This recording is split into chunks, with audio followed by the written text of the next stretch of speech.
justice for all. Okay, before we get started tonight, I would like to ensure an orderly and efficient meeting. I'd like to remind everyone and encourage all speakers to maintain the proper decorum while addressing the council. Please limit your comments to either business within the City Council's jurisdiction under business from the floor, or be very specific on each topic that's listed on the agenda. I would like you to refrain from becoming loud, using profanity, making personal attacks or threats towards people, and please keep all your comments relevant to the city business. And I would appreciate that immensely.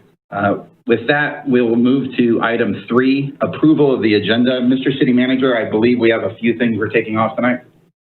Yes, Mr. Mayor, item 9B, we'd like to pull for another agenda.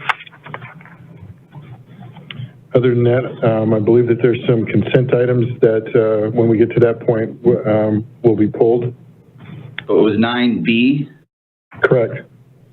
Okay, thank you very much. With the amendment, can I have approval, please?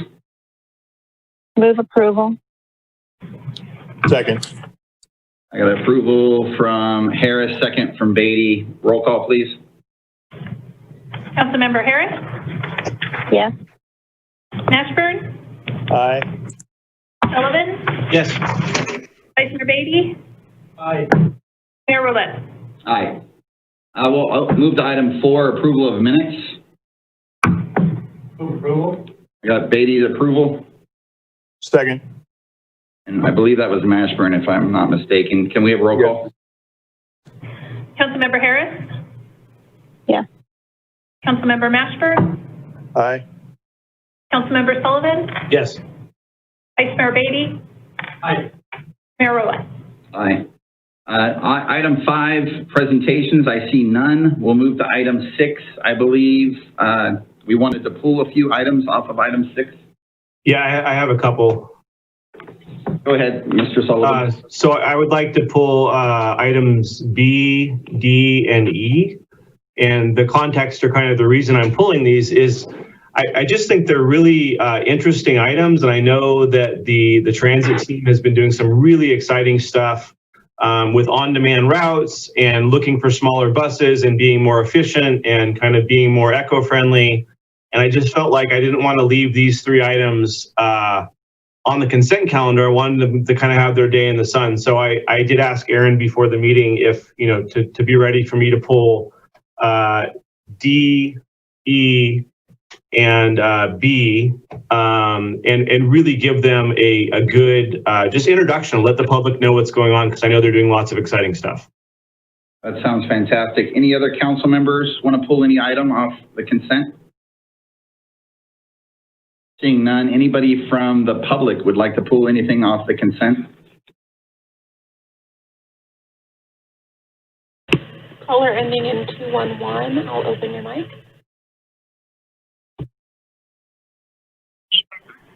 Hi, can you pull item 6F? It's about the fire buffer zone easement. Absolutely will. Thank you. Thank you. Any other callers would like to pull anything off consent? I see no other hands. Okay, I'll entertain motion for 6A, C, and G. Move approval. Move approved. I've got Harris and Mashburn. Roll call, please. Councilmember Harris? Yes. Councilmember Mashburn? Aye. Councilmember Sullivan? Yes. Vice Mayor Beatty? Aye. Mayor Roulette? Aye. We'll start with 6B, and I'm going to go straight to Councilmember Sullivan. Yeah, so I just, again, I'm hoping Aaron and staff are ready and folks are on the line. Really, I would just like to hear a little more about B, D, and E. So I know Mr. McLean has really been working on refining the routes and becoming as efficient as possible. We're talking about buying some smaller buses or some smaller vehicles. I know they've talked about services like VIA in West Sacramento. So I really want to hear, and the public to hear, what's going on in these 3 items. They're all kind of interrelated, B, D, and E. So City Manager, I'm not sure if you can have staff just kind of give us an overview on those 3 items. That would be really awesome. Councilmember Sullivan, so just to clarify, B, D, and E, you don't want to make a comment, you just want staff to give a presentation on all 3? Yes, please. Okay, thank you. Well, let's start with staff. Mr. City Manager? Thank you, Mr. Mayor, Vice Mayor, members of the City Council. And just for purposes of presenting these, if it's okay with the council, we'll go a little bit out of order with item, beginning with 6B, followed by 6E as an echo, finally with 6D. Our Deputy Public Works Director, Brian McLean, is available to make a brief presentation on those. Brian? Thank you, Mr. City Manager. Mr. City Manager, could you hold on a second? Sure. Can we just get clarification from the city attorney? Can we listen to all 3 of these and take them as a group, or do we have to do them individually?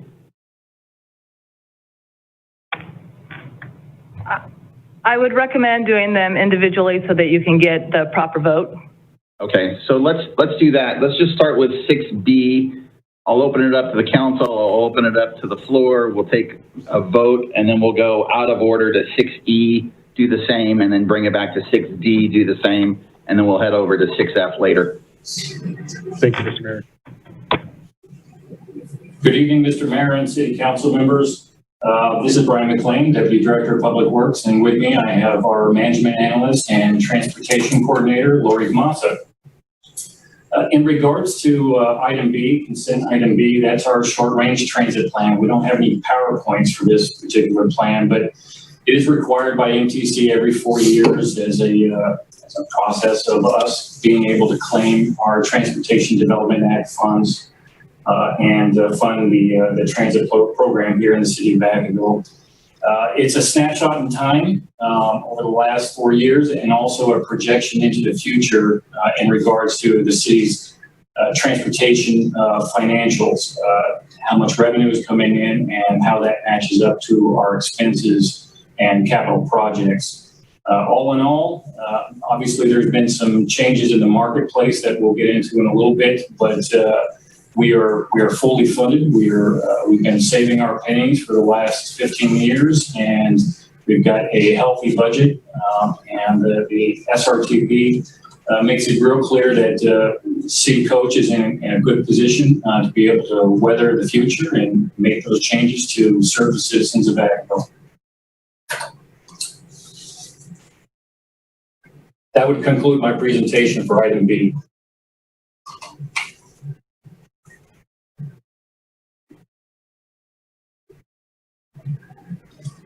I'll make a motion, Ron, on that if you want. This is Nolan. Mayor.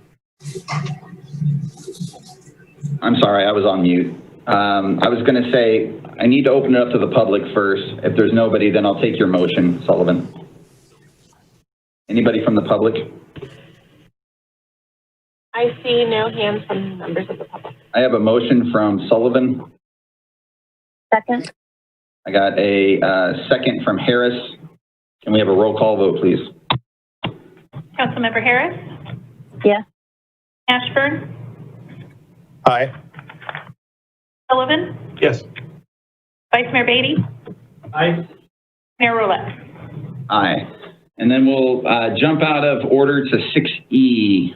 I'm going to say Mr. City Manager, but if you want to go to Mr. McLean, that's fine. Yes, thank you. Mr. McLean? Thank you. Thank you, Aaron. Good evening again, Mr. Mayor and council members.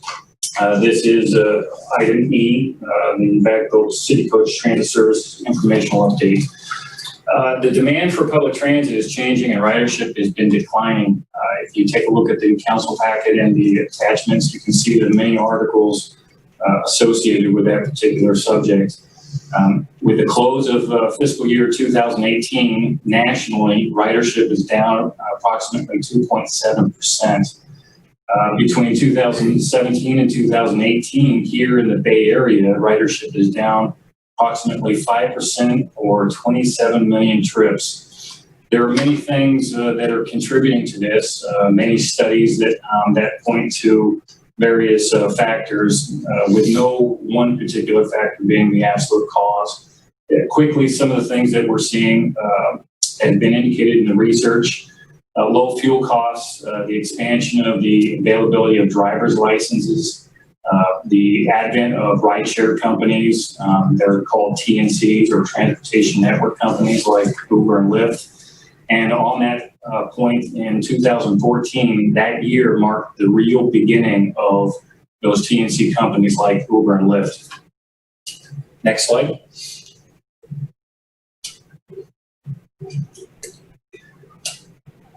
In 2013, as you know, the City Coach program hit over 500,000 trips. We actually received an award from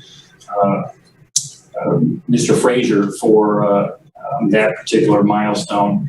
And by 2016, we started to see some decline in ridership. And by the close of 2019, we were at approximately 360,000 trips per year. Seeing these issues starting to develop, last year staff took the proactive approach of hiring fare and peers, transportation consultants, with the goal of deciphering of what's going on so that we could develop a solution to meet these changing demands and get the issue head on. As the study was progressing towards completion, COVID-19 pandemic hit, and that further impacted transportation again, nationally as well as in the Bay Area. And by April of this year, the Bay Area saw a near 90% drop in ridership. Next slide, please.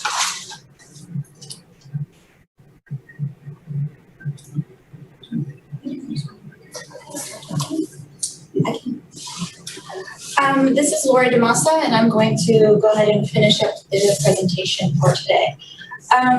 So the COVID-19 impact to transit was drastic. Within 3 days, our City Coach ridership dropped by 90%. So we had to have some an emergency service response to this impact. And what we did was we adjusted the bus frequency. We went from hourly routes, half-hour routes to hourly routes. We suspended 2 routes as well as midday service. We then had to implement some COVID-19 safety protocols. So we required face coverings and social distancing. We suspended fares and were boarding passengers from the rear door. We enhanced our cleaning and disinfection and ventilation. We also reduced capacity to approximately 12 passengers per vehicle. And we installed driver barriers for driver and passenger protection. City Coach is governed by the Federal Transit Administration and Metropolitan Transportation Commission. They relaxed all of their requirements and instructed all transit agencies to right-size their system. So in response to that, next slide, please. In response to that, we, as Brian had stated, we were already in the middle of a ridership analysis study. So we kind of knew from that process, what we learned was that the transit market demand was definitely leaning towards the TNCs, the transportation network companies, like Uber and Lyft. So we kind of, based off of that study, we were kind of already looking at what would be a best fit for Vacaville residents. And we moved to a multimodal transportation approach, which is including fixed route, paratransit, the local taxi script program, and then a new program that we are bringing on, and it's called City Coach Direct. The City Coach Direct is a general public on-demand service, much like Uber and Lyft. There are a few differences that I'd like to point out between City Coach Direct and Uber and Lyft. We are able to provide professionally trained drivers, and we are able to provide the trips at a lower cost. So this City Coach Direct would be a 1-year pilot program. It's point-to-point service, and we are currently working on a smartphone app that is similar to the Uber and Lyft apps that passengers could either book their ride right on the app, or they can still give us a call and we can book the ride for them. We are going to maintain the existing fares, and it's already a popular service. Ridership is starting to climb for us. Next slide, please.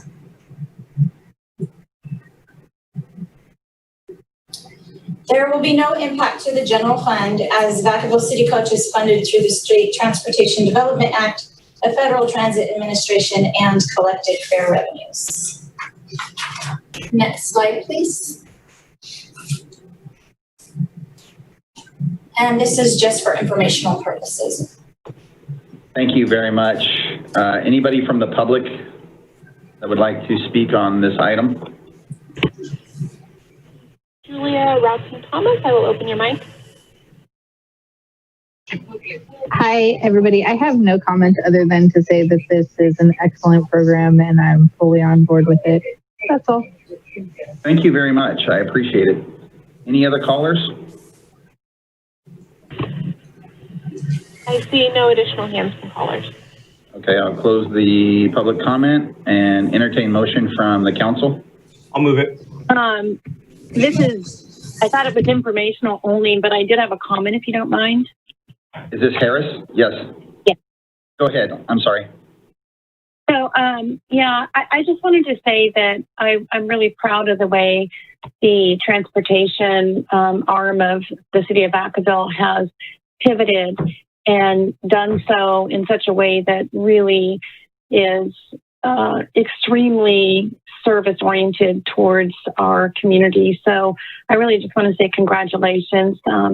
I've worked with them a little bit over the last year on some other items for the community. And I think that they just do an outstanding job. So good work. Thank you for your comments. I believe Sullivan motioned. I believe, Harris, did you second it? Well, it's informational only, so I didn't think there was any vote on it. I think it's for the consent. We just have to approve it because we pulled it off consent. Got it. Got it. Second. Right. We'll roll call it. Councilmember Harris? Yes. Councilmember Mashburn? Aye. Councilmember Sullivan? Yes. Vice Mayor Beatty? Aye. Mayor Roulette? Aye. Now we'll move back to item 6D. Thank you, Mr. Mayor and council members. Brian McLean back again. I'll make this one really quick. Next slide, please. Now, as mentioned in the last council item, City Coach Direct is a new on-demand service. We are currently operating this service with our small fleet of paratransit vehicles, which we are commingling and utilizing also for our special services program for seniors and disabled. The increasing demand of City Coach Direct is taxing the operational capacity of that small fleet of 6 vehicles. So we're looking for a new vehicle type, more vehicle resources to encourage the growth, continued growth of City Coach Direct. Next slide.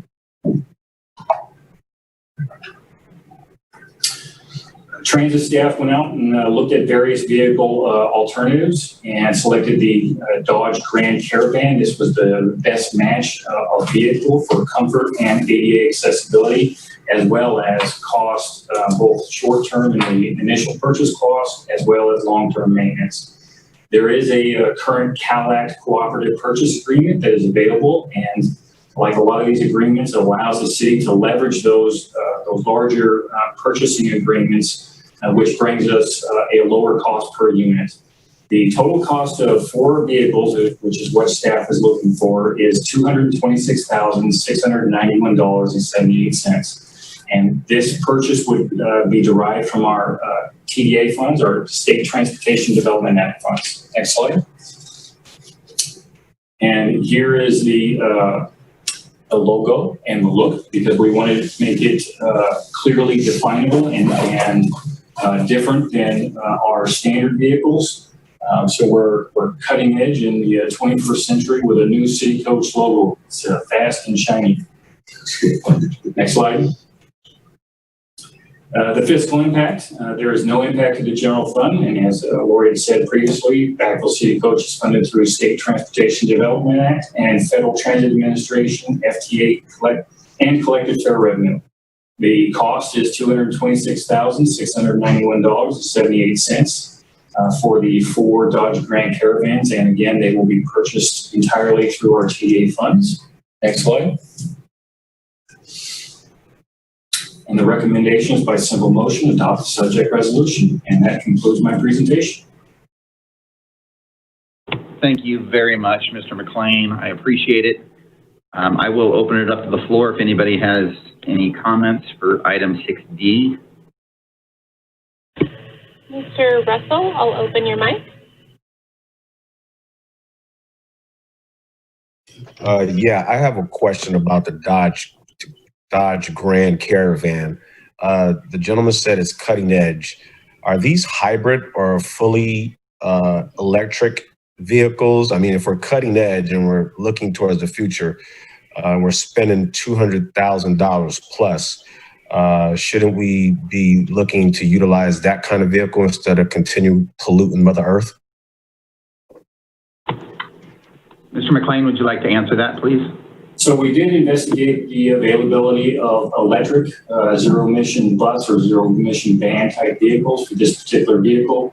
At this time, it's not available. However, City Coach, as you know, is a leader in compressed natural gas in the county. We were actually the first in the county with that trend. And as these new technologies continue to evolve, Vacaville City Coach is committed to ensuring that our next set of vans, when those are available in a zero-emission variety, that is certainly what we're looking for. And as an aside, the entire system of City Coach is looking at making a transition to zero-emission bus technology sometime in the next 4 to 5 years. So we have that on our horizon and are taking steps toward that direction. Thank you. Any other comments from the floor? Wendy Brecken, I will open your mic.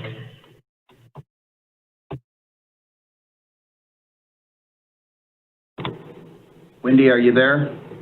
Yeah. There you go. Sorry, it took me a while to. So my question has to do with, I just didn't understand for the direct transportation, are you going to be like just within Vacaville, or will it go to other towns like the airport or anything like that? At this point, like all of our other services, we would only be operating with within the city limits of Vacaville. Okay, thank you. Do we have any other public comments tonight for 6D? Ian Lee, I will open your mic. Sorry if I mispronounced your name.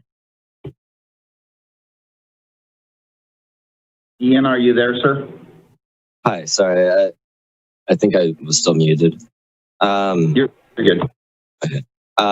So the cost of these 4 vans for public transit is, you said almost $225,000-ish for 4 Dodge Grand Caravans, whose MSRP starts at $27,000. Just wanted to make sure I got the math on those right. Is that the end of your comment, sir? Well, is that the end of your comment, Ian? Well, I did like the previous caller's expression for more environmentally friendly vehicles. That seems like the smarter route to take. That's all. Bye. Okay, thank you very much. Mr. McLean, would you like to answer that question? The cost is more than a standard van that you purchase on a lot as a personal party, because it has 88 upfits, including an accessible lift that's built into it. So there are modifications, like with all of these vans that are accessible, that increase those costs. Again, fundamentally, the cost per unit with these 88 outfitted vans is much lower than the city could provide or find in doing our own RFP. The cooperative purchase agreement really is a benefit to our financial situation. Perfect, thank you. Do we have any other callers tonight from the floor for item 6D? I see no additional hands from the public. I'll close public Mr. Mayor, I have a comment. couple comments. Yeah, go ahead, Councilmember Sullivan. Awesome presentation. So again, this item is, like Councilmember Harris said a few minutes ago, just a really impressive, creative kind of evolution and transportation and, you know, kind of moving Vacaville forward in a very creative direction. So very appreciative of staff. Couple different questions or comments. The first question I have, and I have three, and I'll just ask them and you can answer them all at the end. The first is, do we have the option to buy local? So I know we have this purchasing resolution that we're piggybacking on a state contract. Could we possibly buy these vehicles at a local Vacaville dealership? I just always prefer to keep our money in Vacaville when we can. Second question is, I did hop in it was an Uber or something the other day, and there was actually a plexi barrier down the middle of the van for COVID. So it had a door on either side. There was a plexi barrier down the middle. And I'm not necessarily suggesting that we do that, but I do think that in the era of COVID, with a vaccine a year or two off, the more that we can adapt and kind of order something that is as COVID-friendly, COVID-proof as possible, the better. So I'm hoping staff are factoring that in, even with a smaller van versus a bus. There are ways to segment the passenger sections or create a more hygienic and safe space for the drivers, but also for the passengers. So I'm hoping we're factoring that in. And then lastly, again, I just think this is a really cool and creative item. It's the first I'd heard that we're kind of pursuing this. So I'm hoping that we can get a full item brought back to council at some point in time, or at least just some full marketing campaign for the public, talking about the routes, the app, the rates. You know, do you run during bar hours? Do you run during business hours? The question earlier about, you know, the airport and out of town, those are all very valid questions. So I'm just hoping that this will come out to the public, and I'm sure it will, in more detail. And if it makes sense to bring it back to council and let us know when all the details are worked out. But very excited about it. Huge kudos to staff. Can't wait to get the app on my phone and use that to zip around town myself. But my two follow-up questions would be, A, can we buy local? And then B, are you factoring COVID into the design of the vans? And those are my questions. Mr. McLean. Thank you, Councilmember Sullivan. So in terms of purchasing local, that's always something we try to do. This was a statewide procurement because it is through this cooperative purchase agreement through Cadillac. So this statewide procurement has a selected vendor that we end up, all agencies that end up purchasing off of that contract go through. In this particular case, it's AZ Bus Sales, and I believe they're out of Hayward.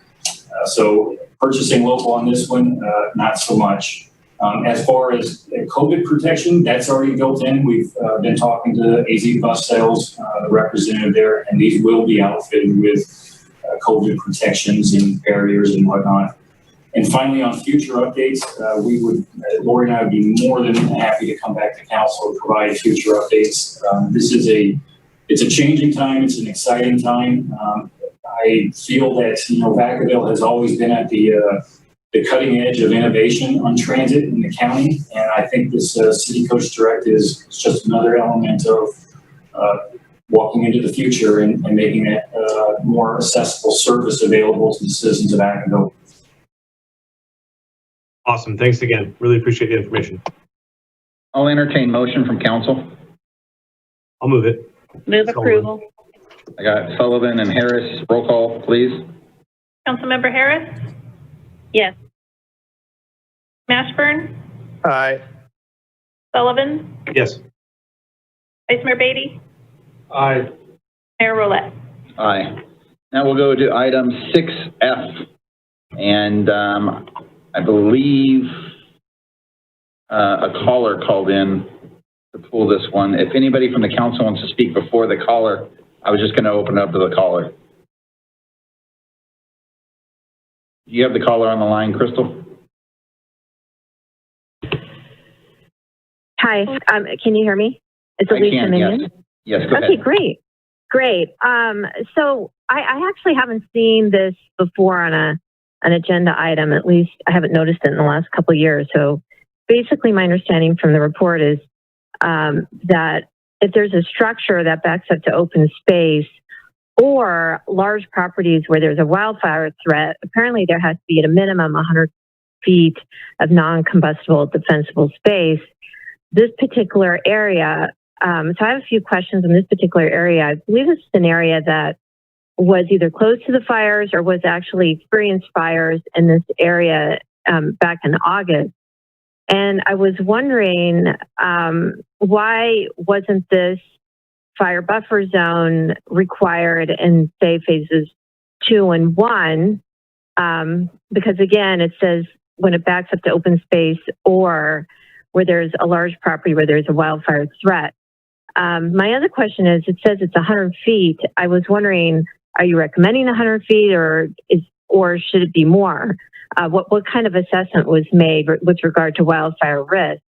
And I imagine that there's fire buffer zones throughout the city, at least properties that are close to open space. And I was wondering, to what extent does the city know that these fire buffer easements are actually in compliance? I don't know if that was an issue during the fires to the extent these easements weren't being maintained. Additionally, I don't know, and I would think that there should be some considerations at the type of vegetation that homeowners plant when they're in these wildfire risk areas. And I don't know if these wildfire risk areas in Vacaville or in unincorporated Vacaville, if they're going to be re-rated in some way by the fire department. So you might need fire buffer easements, maybe even on, there could be non-conforming properties. I'm just wondering if you're aware of that inventory of non-conforming properties.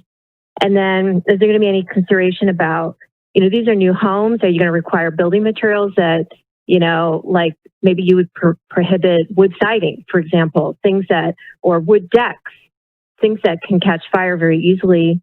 And then I was wondering if this fire buffer zone, to what extent that this came into play because maybe the insurance companies were requiring it, because I'm sure people are going to have difficulty maintaining their insurance on properties that are in high-risk areas. And then there's also this language about it's the owner's responsibility to maintain and abate if necessary. And it looks like potentially that the city could actually end up doing the work and actually placing a lien. But I didn't know if you were going to place a mechanic's lien or you're going to put a lien on the tax bill. I need you to wrap up. Your 3 minutes is up. Yeah, and I just think in the end, I think globally, the city council and staff needs to think about creating maybe even a committee, but really revisiting, ordinances that maybe should be amended so that we could protect residents from building structures that subject themselves to fire risk, and just to make sure that their homes can maintain insurance. Okay. Thank you. Thank you. Mr. Burke, do you want to answer those questions, sir? Yes, I'll certainly try and then if fire wants to jump in at the end, the fire department wants to jump in at the end, then I'll turn it over to them. But these areas that are backing up to wildlands that for the most part the city owns and maintains, and the 100-foot buffer area is from the structure of the home all the way into some of these open lands. The fire buffer easement is only on the individual properties that they're going to have to maintain. So it'll only be on their property. We do have requirements where, like fences, they can't have wood fences. It's supposed to be metal fences throughout there. So that they're non-combustible. And then as far as, I'm not sure if I got all of Alicia's questions. The city does annual maintenance of weed abatement in the city-owned properties. Oh, and then this agreement will allow the city, if an owner is not maintaining their property, it will allow the city to notice them and then finally the city to go ahead and abate that property. And if we go in and abate that property, then we would secure a lien against their property taxes and get refunded for whatever monies we use to abate their property. Mr. Mayor, this is City Manager Bush. If I could invite our Fire Chief, Chris Concepcion, to speak to some of the other items that Ms. Minion brought up, I think that would be appropriate. Thank you, City Manager. I was trying to list all the questions down that Ms. Minion had, and the first one was that property was near fires, and absolutely, actually, that property is black, or right around that property is black right now, because the fire went through there. As far as the next question that I thought I heard her say was, why was this not required? Actually, that's what saved that neighborhood. In that area was the required fire buffer zone. That requirement of 100 feet near open space or high wildfire threat area in the cities wherever you're building a structure has been in place. It's a state requirement per the fire code, and it's been in place for quite a few years now. And we do require that in all our developments that back up to open space. As far as maintenance, that's what our weed abatement program is all about. We're very aggressive with our weed abatement program every year. All of the properties that are up against the open space or have vegetation that could potentially burn are noticed, and our code enforcement folks go out and inspect that every year, and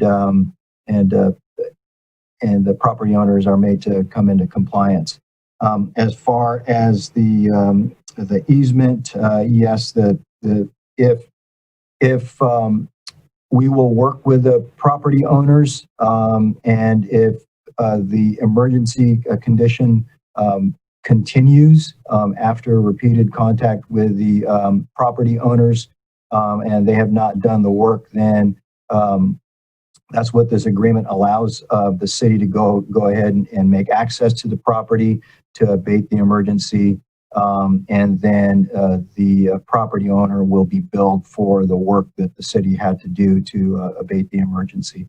And then as far as the lien is concerned, I don't know what kind of lien that is, but we have done that in the past as far as other properties are concerned.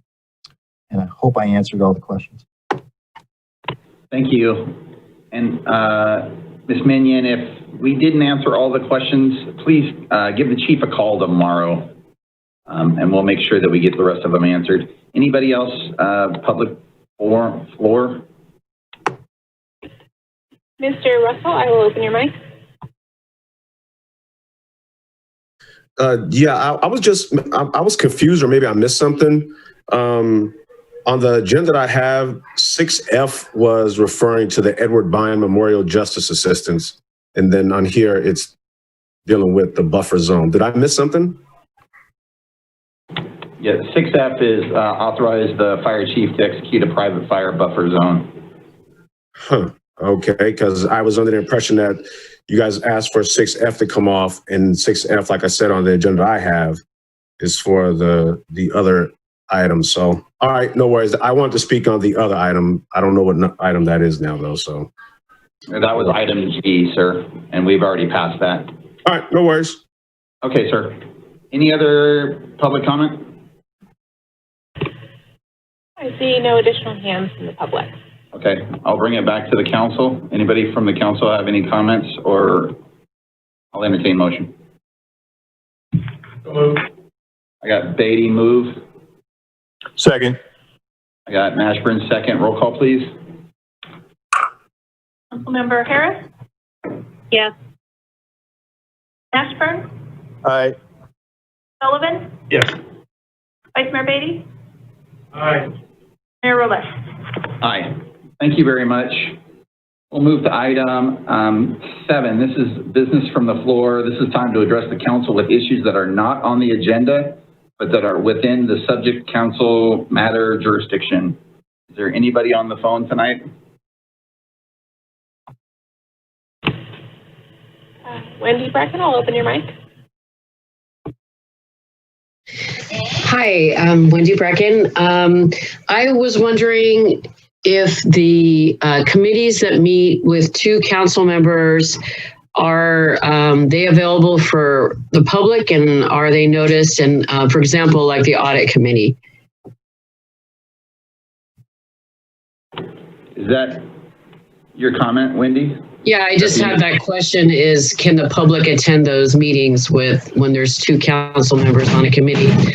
For example, I think Councilmember Nolan and Councilmember Beatty are on the audit committee. Ms. City Attorney, do you want to answer that question? Sure. It really depends on the type of committee, how it was formed, what the purpose is, whether it's basically a temporary committee or a permanent committee. So I'm not sure about the audit committee. I don't know that there's a specific audit committee or they just meet. But it would really depend on the specific committee. Are there any other callers tonight? Caller ending in 211, I'll open your mic.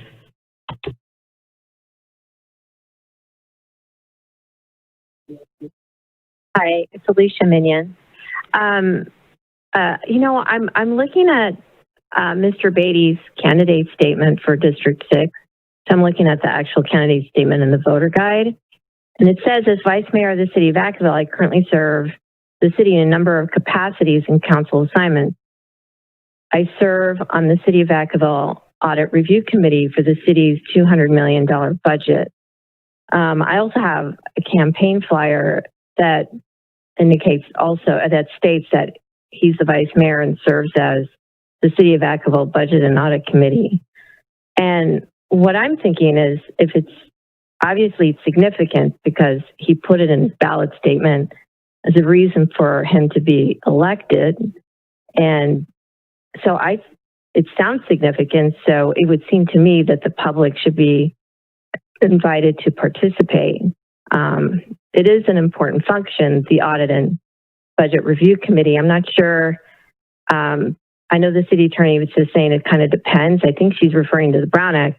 I'm just referring to, I think it's an important subject matter, and we have a candidate running that's claiming he served, so I'm assuming it's significant. And so I'm asking that the public be able to participate in future meetings, that they be posted. I can't imagine why the city wouldn't want the public to attend. And that's my comment. Thank you very much. We have the next caller, please. Edward Russell, I will open your mic. Good evening, and just let's pay respects to the native land that we are on that was stolen outright blatantly with the use of deadly force from indigenous folks, since it is Indigenous Day. It is not Columbus Day. Actually, the indigenous people that were here prior to that actually located Mr. Columbus. So understand history and the facts of how they are. I have a concern. Well, it was about the other agenda that was skipped over for whatever reason and not pulled off. But I understand that this Saturday, there'll be a rally for a shop owner here in Vacaville. And it's being advertised as some kind of support for either side of whatever of the aisle you're on, so to speak, for government. And you know, I'm a big follower of words, and it sounds like more of a protest against the government more than a rally. And I say that to say, I'm curious, if it was a protest, would then those protesters that showed up, would they then be subject to the concerns that other protesters have in the past, such as abduction, and then no rhyme or reason for those people being abducted, or maybe the use of tear gas. So I'm just curious on how we utilize things. So with all of that said, I would say, Mr. Mayor, it seems like this city is being run by a dictator more than a mayor. It doesn't seem like there's too much democracy being allowed in this particular city. To allow the vice mayor to behave in such a manner as he has when it comes to this campaign is a slap in the face. To allow the police chief and the police association to kidnap patriots in this city without any consequence is another disgrace. So just as a PSA, if things don't change, I'm just letting everyone know I will run for mayor when the time is necessary, and best believe I will win. And so I'm saying that to let you know you probably want to get some things in order to get the house straight, because if I win, well, when I do win, and believe me, I know I'm going to win because I coach in this town and families love me. They adore me. They absolutely adore me. So I know I'll win. It's not even a problem. But when I do, you know, there's going to be some big changes. There'll be a new sheriff in town. There'll be a new police chief in town. The budget will get cut. That goes 41% of it to the police association. So I'm just asking you, Mr. Mayor. Sir, I need you to wrap it up. Thank you, sir. You all have a great evening. You too, sir. Next caller. Libby Cullinan, I will open your mic. Hello, everyone. I hope you're doing well tonight. As always, I am here to air some concerns about public safety in Vacaville, especially pertaining, again, as always, to the people who attend the protests in Vacaville. Over the last few weeks, not only have protesters been arrested, kidnapped, abducted, but they're following us home. And they've shown up at my house. There's been officers showing up at other people's doors. And I just want to know why for a second this is acceptable. And I'm hot right now. Sorry, I'm angry. And I'm so tired of this. You have cops showing up at people's jobs, complaining them to their managers. Are you kidding me? That's sick. And this definitely pertains to your city, period. And Black Lives Matter. Edward Russell for Mayor 2022. I yield my time. Next caller, please. Chris Cisneros, I will open your mic. Yeah, hi. This is Chris. I definitely want to echo the last couple callers. The last few weeks, few months, we've been protesting. We've been out here being vocal. And the way my sister was treated, I don't think you guys realize how traumatizing it is to be told that no one can find you and be taken away by someone with so much power and not be able to do anything about it. And we sit here and tell you this every week or every chance we get, and it's falling on deaf ears. It's unacceptable. Stop kidnapping protesters. Stop coming to our jobs. Stop harassing us at our homes. This is supposed to be America. What is going on here? Are we in Jim Crow? Is this the 50s? Who shows up at someone's job and says, don't have him touch my car? Who does that? It's disgusting. Edward Russell for mayor. Thank you very much. Thank you. Next caller, please. Trevante Robinson, I'll open your mic. Oh, y'all done messed up by letting me go next. Hey, so I just want to start by saying, you know, I would appreciate if you listened to us instead of tone policing me and peace policing us. We wouldn't have to call you if these problems were addressed. You know what I mean? If we were white blonde ladies, you would have already addressed these problems. And the police, your police, they have harassed me at work. They pulled up on my job trying to harass me. They pulled up to my house trying to harass me at nighttime with no warrant. And I even texted you the day after, and you acted like, I don't know nothing. And you supposedly act like you know everything when you up here on the council. So at this point, I used to say defund the police. But at this point, I think abolish the police, abolish the government, and abolish the city council. Good night, Vacaville. Edward Russell for mayor. Next caller, please. Ian Lee, I'll open your mic. Hello? Yes, go ahead, sir. Hey, well, I'll just keep this short. What can I say that hasn't already been said earlier? Edward Russell 2022. Thank you, sir. Next caller. Caller ending in 684, I'll open your mic.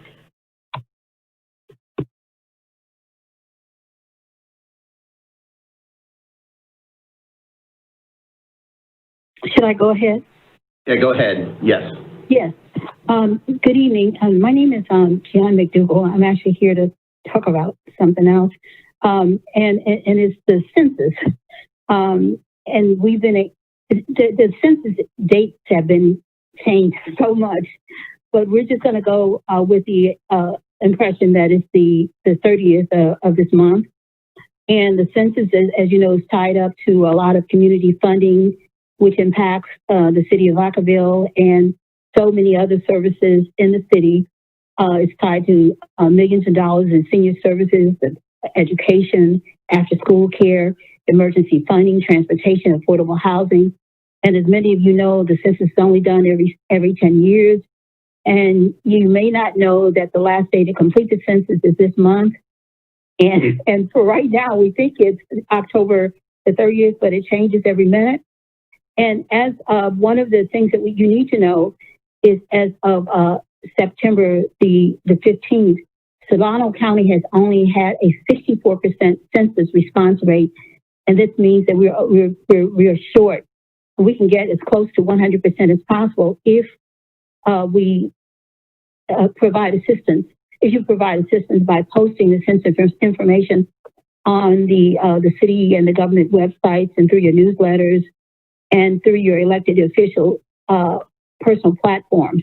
It only takes 3 minutes to complete the census, my 2020census.gov, and it's in 13 different languages. Okay, and I know I just have probably a half a minute to speak, but I wanted to address something because I wasn't able to get in earlier. I wanted to ask about I wanted to say something or ask something about the city coach direct because I wasn't able to ask the question. I wasn't able to get in, but I wanted to find out if in fact it's, and I know you passed the item, if in fact it's wheelchair accessible. Thank you so very much for your time and have a good evening. Census2020.gov. Thanks. Thank you, ma'am. Next caller. Julia Raskin Thomas, I'll open your mic. Hi there. A couple things. I just was wondering about the status of Giselle Cisneros' case and have the charges been dropped against her. I was also wondering, has there been a defined policy in place as for police conduct within dealing with protests and when it is appropriate to go to people's homes or places of work? This seems like something there should be a definite policy about. Wondering if that is the case. Thank you. Thank you very much. Next caller. I see no additional hands from the public. I'll close comments from the floor. We'll move on to item 8A. Mr. City Manager. Thank you, Mr. Mayor, Vice Mayor, members of the City Council. This lone public hearing is a resolution to extend the term for the Quinn Road Realignment Benefit District. Brian Oxley, your city engineer, will make a brief presentation.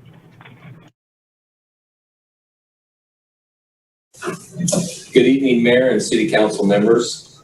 We are here for the public hearing to extend the term of the Quinn Road Realignment Benefit District. After my short presentation, there will be an opportunity for the public to comment. Next. This exhibit shows the boundary limits for the benefit district. Next. In 2005, the city began construction on the realignment of Quinn Road to accommodate the new Leisurestown Road interchange. The city utilized traffic impact fees to help fund the project. The benefit district was created to reimburse the city for frontage improvements completed as part of the realignment project. The terms of the benefit district state that property owners pay their fair share when there is a change in use, change in ownership, when the property is subdivided, or an increase in the existing building footprint that doubles the square footage of existing structures. Next. The district was adopted by City Council on November 8th, 2005, and has an expiration date of November 8th, 2020. Due to the lack of development in the area, the city has not recovered the TIF funds that were used to realign Quinn Road. Staff is proposing to extend the term of the benefit district for 10 years in an effort to recover the TIF funds, which will be applied towards other critical roadway infrastructure within the city. Next. 5 parcels are included in the benefit district. 2 parcels have already paid their obligation amount, leaving just 3 remaining parcels as shown on the exhibit. Next. This slide shows the original amount of the property owner's obligation to the benefit district and the escalated amounts for the current year. Just to be clear, these are the 3 parcels that are remaining to pay. There is approximately $660,000 to be reimbursed to the TIF program. Next. At the September 22nd City Council meeting, the public hearing was set for October 13th, 2020. Notices of the public hearing were sent to the property owners with information regarding tonight's public hearing. Next. And this concludes my presentation.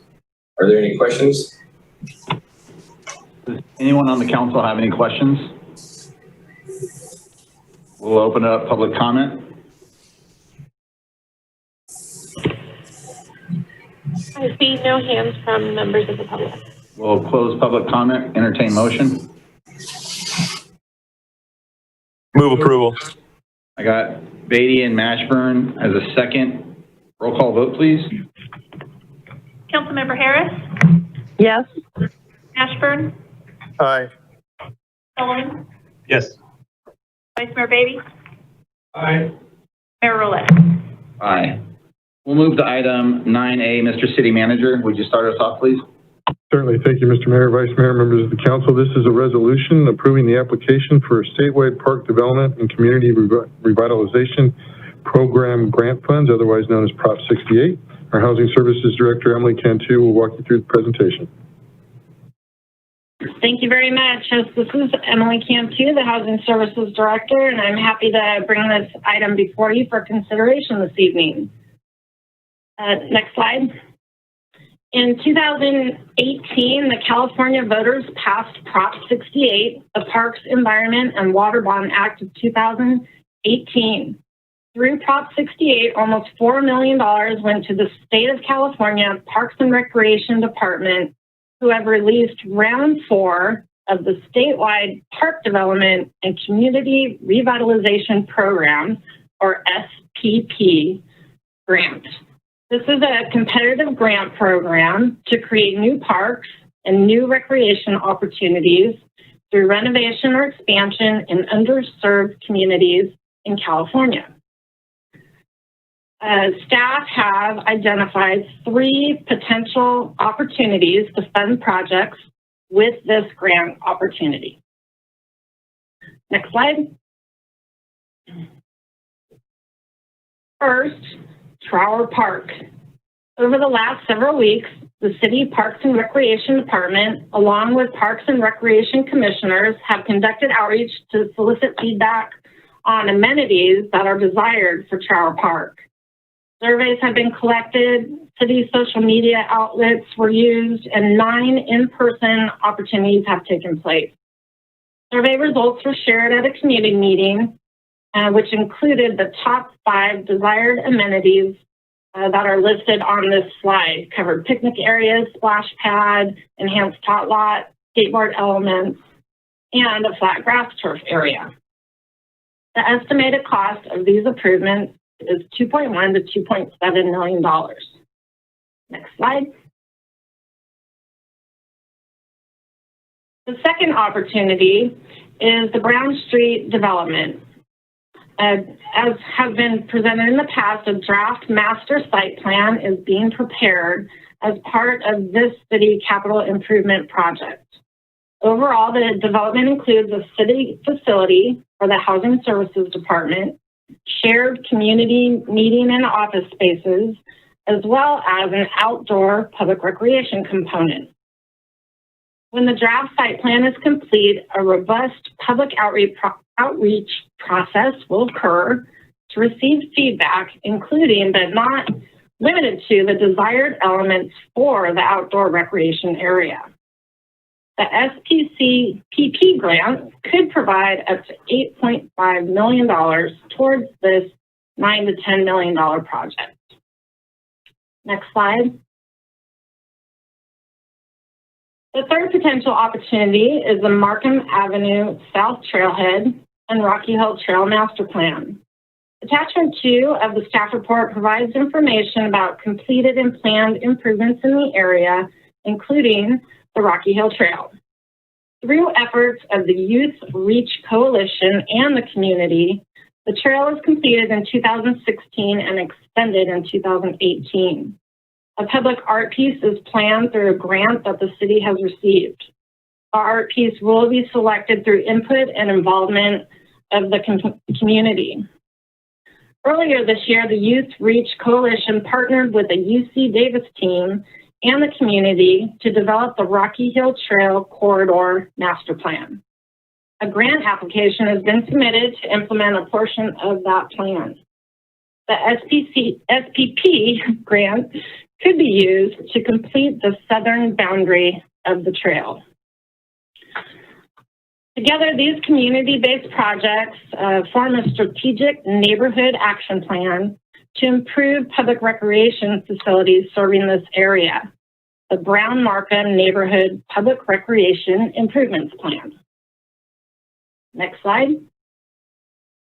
This slide includes a map that's also an attachment to the staff report. It highlights and lists the completed and planned improvements in the area, as well as the potential projects that I just described to be considered for SPP grant funding. Number 1 is the location of Trower Park. Number 9 is Brown Street. And the Markham Avenue South Trailhead and Rocky Hill Trail Master Plan are a combination of number 2, 3, 8, and 10. Next slide. The next steps to implement this improvements plan are for staff to continue work with the city's grants management contractor to select the most competitive application or applications. Second is to continue or begin, as applicable, a thorough and robust community engagement process through methods such as, but not limited to, additional surveys and community meetings. An application or applications would be submitted by the deadline of December 14th this year.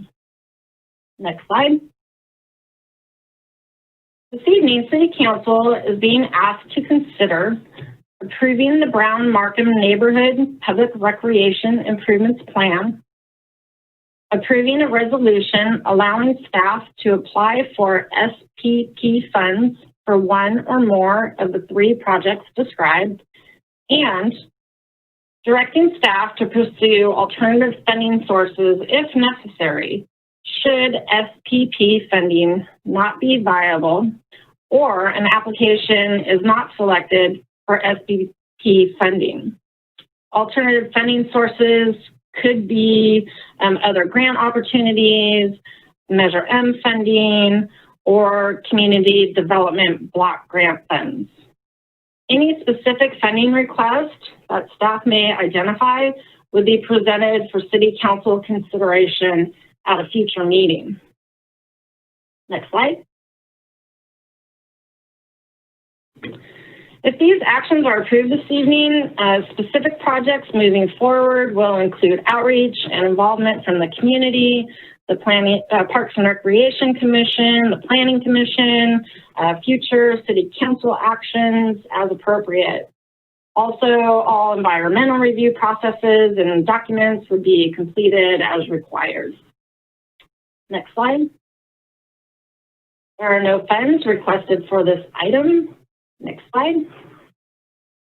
And Carrie Walker, the Parks and Recreation Director, Fred Videri, the Interim Community Development Director, and I are all available to answer any questions you may have. Thank you. Thank you very much. Anyone from the council? I've got a couple comments. Yes. I do as well. Go ahead, Ellen. This is Nolan. Okay. Councilmember Harris, do you want to start? Yes, thank you. Couple comments and then a couple of questions. First, I'm in agreement with all three identified project areas. I think they're all critically important.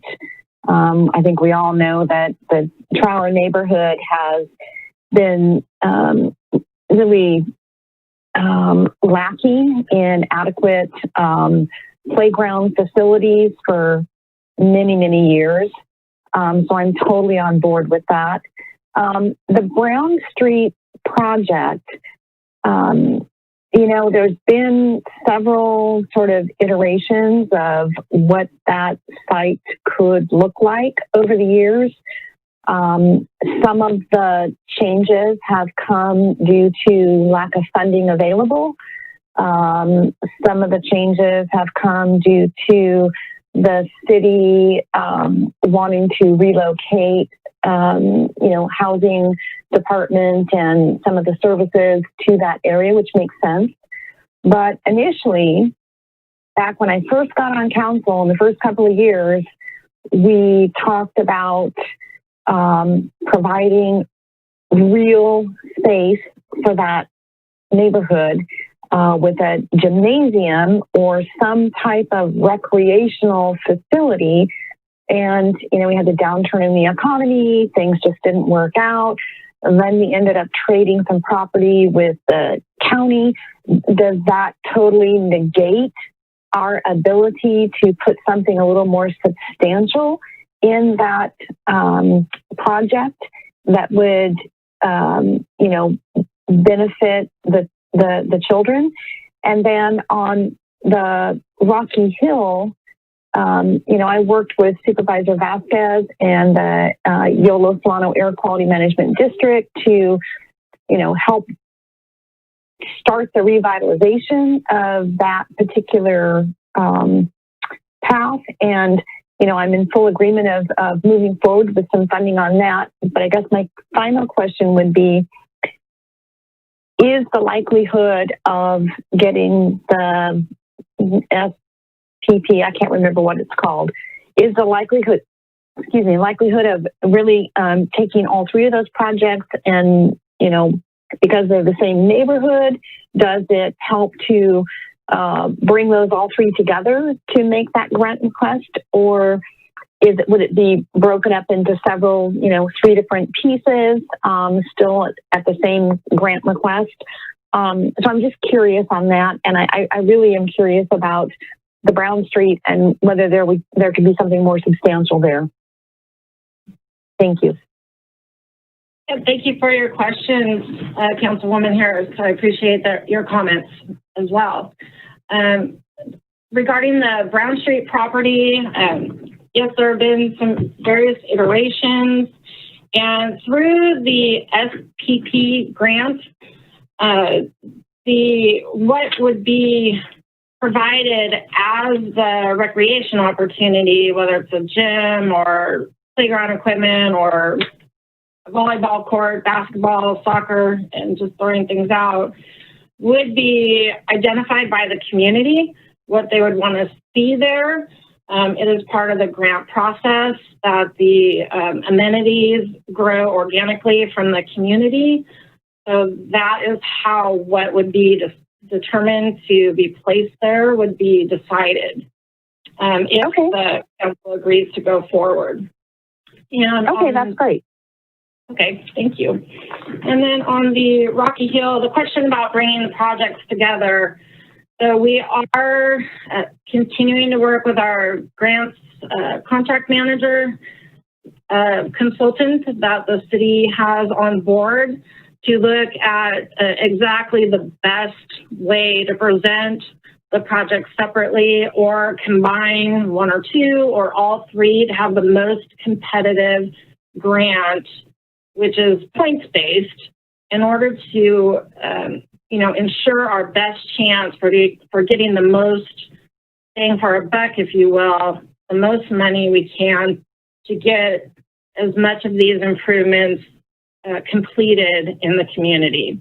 So it has not been determined as today, but that is what, if it's approved tonight by council, that is what we will be working on in the next few weeks, and getting out to the community to get their input on what amenities we should apply for.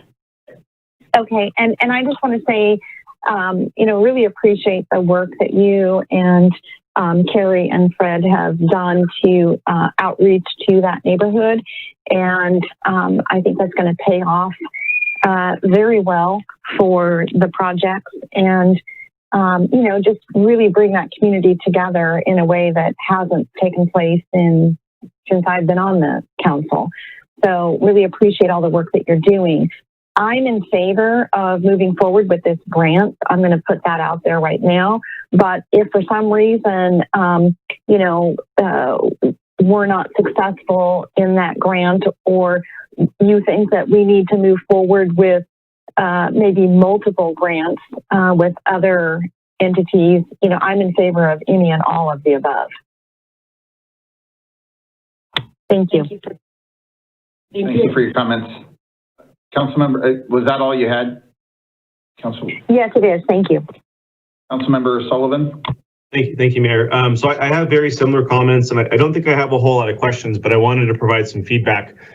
Really excited about this presentation, about this opportunity. I think this is probably one of the most, if not the most important project that I've probably seen in the 2 years that I've been here. I really would like to focus on this particular neighborhood and bringing as many resources there as we possibly can. And like Councilmember Harris said, it's been a long time since we've actually brought anything, to really boost the neighborhood up and build the neighborhood up to that neighborhood. So first and foremost is the neighborhood is so kind of traumatized and kind of scarred from the county and the tiny homes process and some of the actions by some other folks at the county that we have to just overkill the outreach. And so as much outreach and as much public engagement as early as we possibly can, we really need to do that. We need to remember not just to mail things to property owners, but mail things to tenants who live in different properties, and then everything should be in Spanish and English. So outreach, outreach, outreach, and I really want to get ahead of that. The neighborhood, like I said, they've been pretty traumatized over the last 2 years by the county, and it's just I don't want to repeat any of that. And I think in the long run, there's going to be some skepticism about our actions too. So I think the more we pay attention to the outreach piece and kind of communicating, the better. The second piece is I totally agree with Councilmember Harris. I like all three. I think the Rocky Hill Trail did get a little love, a couple of years back. So the other two are very appealing to me. But I like the idea of kind of a joint kind of master plan for the neighborhood.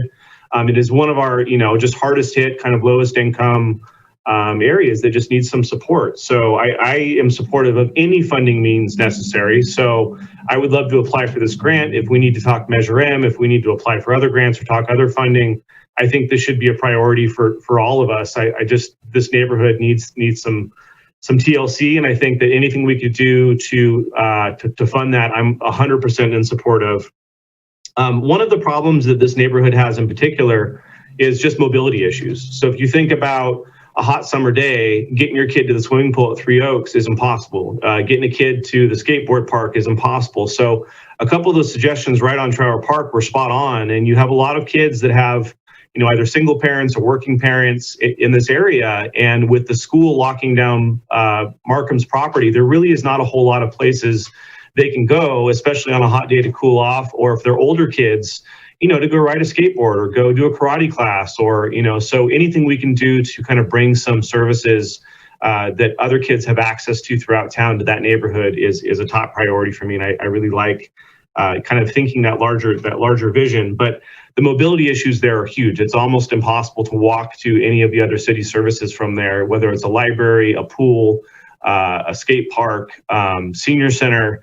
It's very difficult to get to those services. So the last thing I want to see in any of the plans is any more low-income properties, any more poverty projects, any more rentals. That neighborhood does not need any more low-income housing. They don't need any more. And so I know we're not talking about that today, but I just don't want to see any of that even brought into any of these projects, even if that makes sense. I think what that neighborhood needs is single owner occupied options. So condos, PUDs. I'd love to build a couple small lots if that's an option somewhere in there. If there is any possibility about, where you might need residential with any of these plans, I am absolutely not in support of any more low income housing options there. What the neighborhood wants is they want options to buy. So smaller properties, kind of like the property off Butcher Road, where we've got small condos, PUDs, townhomes. I know that's not in the scope, but sometimes we add that in the scope. So if housing does come creeping into the plan in some way, shape, or form, I would like to have that considered. This is kind of a weird comment, but I think also I'm not sure if there's anything that we can do to kind of coordinate also with Public Works. And what I mean by that is, I know we have the slurry seal project going all throughout town. We have lighting projects for streetlights all throughout town. I would love to coordinate every possible resource we can. So a fresh street coat, fresh parks, a new center, or this, that, or the other. So if we can kind of get creative and also look to other departments and maybe move some things around to really focus on bringing every possible fresh coat of paint, fresh, paved pothole, et cetera, new street lights to the neighborhoods in conjunction with this plan, I think that would be really creative. And I think that would also be a nice thing to do. And then my last comment really is I do want to thank all of the staff. So between Carrie's team and Carrie and Emily, your team and yourself and the team in planning and Fred, I think we even had a couple of community services commissioners out there actually taking surveys and feedback. So big thank you to Mary Vasquez. I met a couple of our Parks and Rec staff on a Saturday morning, bright and early at the farmers market, taking feedback. So huge kudos to staff for focusing on this neighborhood. It's totally overdue, and I'm really glad we're focusing on it. And so I just think we have a tremendous opportunity right now to do something really, really good for a neighborhood that's been forgotten about or kind of neglected for a long time. So fully in support of this process, fully in support of finding additional funding, and fully in support of making this kind of a major focus of ours for the next couple of years. So thank you and kudos to staff.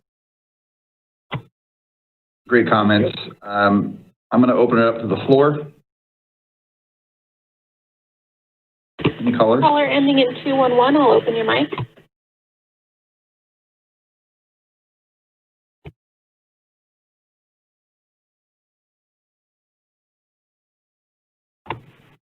Are you there, Alicia? Can you hear me now? Yes, ma'am. Can you hear me Go ahead. now? Sorry. It's Alicia Minion. I'm relatively new to Vacaville. I've only lived here in 2016, so it's taken me some time to kind of learn all the neighborhoods. And, when the Tough Shed situation was going on, I did a lot of research, including looking at the map history and kind of what it looked like even before everything was parceled out, especially on Brown Street. In 2000, when the city applied for the HUD loan to acquire some of the land that had actually already been acquired by redevelopment on Brown Street, there was a lot of really wonderful promises that were made to HUD. And it's been 20 years, and I echo Councilwoman Harris and Councilman Sullivan for their comments. There's just been 20 years is a long time for that neighborhood to wait for something good. And in a poor neighborhood, vacant land is their most valuable asset.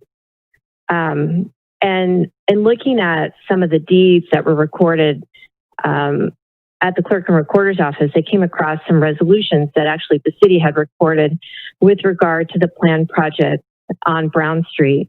And it said that the neighborhood would receive projects that were of the highest and best use. And and highest and best use. And that's what they deserve. And I'm hearing, I know, Emily, you're trying really hard to get the grant funding. I really appreciate it.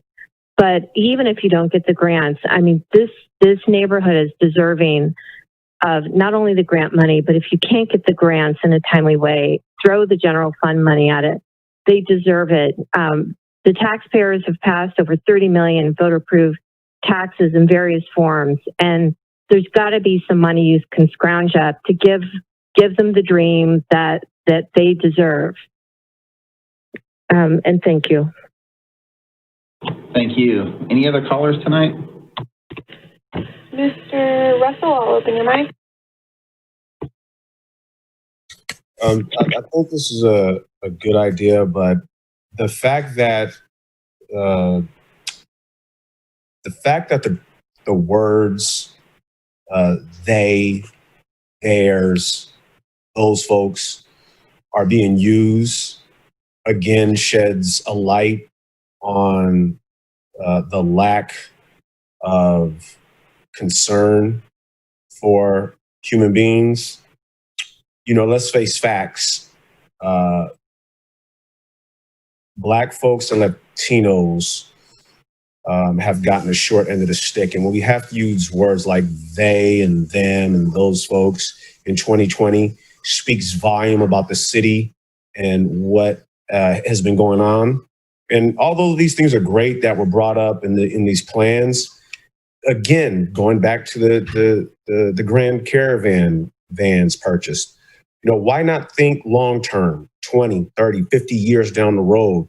You know, how come there aren't discussions about vegetation land, a garden, so to speak, a very long, and I'm not talking like a little 20 by 20. I'm talking some place where children can learn how to be sustainable with their food that they grow.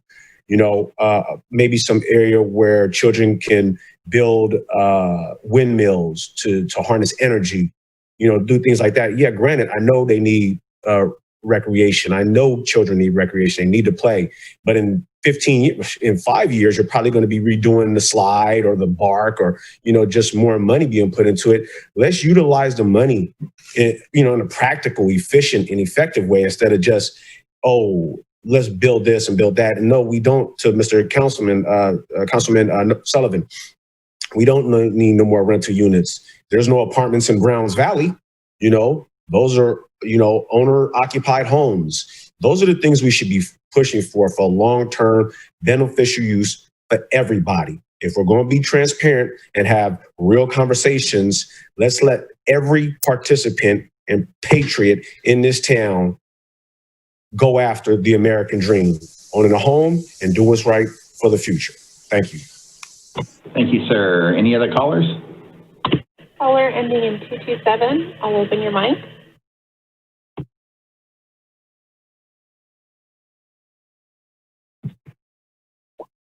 Caller, hi, there you are. Yes, I'm here. It's Amber Robitaille. I'm just wanted to call in and say I'm very appreciative to see this item on the agenda, and I'm even more happy it's getting passed on my birthday. So thank you if you guys agree to pass it. But this has been a long time coming for our neighborhood, and seeing something really special happen with Brown Street and Markham area as well. And I think that this can really be a positive impact to our neighborhood, and it can bring some real energy to our neighborhood that we haven't seen in a long time as far as positive energy for us. And we don't have the same feel we had, 25 years ago. 20 years ago, when we were considered the most dangerous street in Vacaville, Brown Street. Some people in Vacaville still believe that we are, you talk about Brown Street and there's a stigma attached to it and that it's dangerous and different. And, there's that stigma is stuck with us, but it's not that way anymore on the street. And it's just good, hardworking, decent families that are just trying to make a life for themselves. And, I think the reason that sometimes that stigma is still attached to us is because the houses and the street and everything looks the same. We haven't been revitalized, so to speak. Our houses are old, and not maintained in some areas, and with the apartments as well, is if we just had a facelift, and I think this project across the street on Brown will really do that for us and just bring some really positive, a really positive feel to the neighborhood and make everybody feel good about themselves, and a special place for the kids and families to go alike. So I am really excited about this project, and I hope to see it come to fruition sometime soon, and just really excited about it. So thank you. Thank you.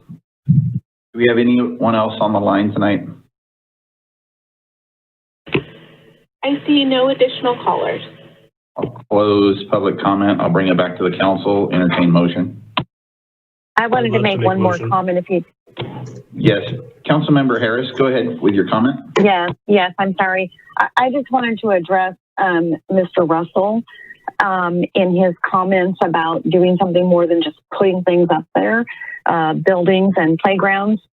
There is a garden out there, and it has been utilized for years. It was built for the kids in that neighborhood so that they could learn.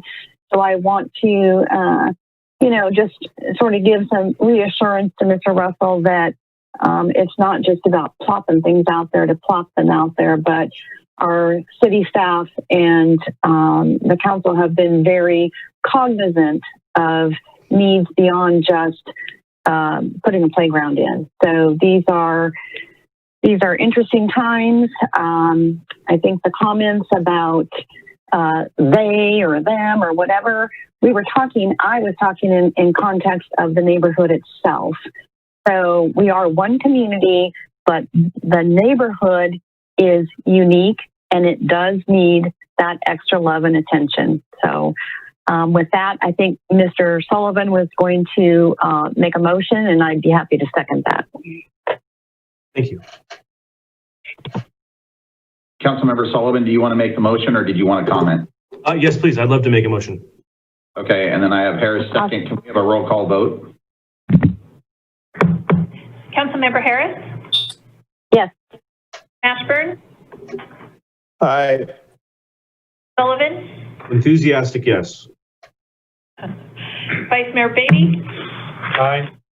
Mayor Rolette? Aye. Thank you very much. We did pull item 9B, so we'll move to 9C, Mr. City Manager. Mr. Mayor, Vice Mayor, members of the City Council, this is a report from our OPEB advisory group on their post-employment benefits report that the committee has been working on over the past few months. I will turn it over to our Assistant City Manager, Don Leonardini, who will introduce the topic and the speaker for that group. Good evening, Mayor and Council. Tonight we'll be presenting the advisory group's report on other post-employment benefits, which is otherwise known as OPEB. Oops, sorry, our presentation is not up. Our PowerPoint. There we go. Sorry about that. So on November 12th of 2019, the council approved the formation of an advisory group to review OPEB. And formation of this group is part of a recommendation from the 2018-19 grand jury report on OPEB. The group is comprised of our city treasurer, which is Jay Yerkes, and he's the chair of the committee. And we have 4 other community members that include Robert Denton, Laura Doherty, Jim Leland, and Sherry McBride. Next slide, please. The purpose of the group, as adopted by council, is to review all current information related to OPEB and to analyze the existing and any alternative means to manage OPEB costs and liabilities.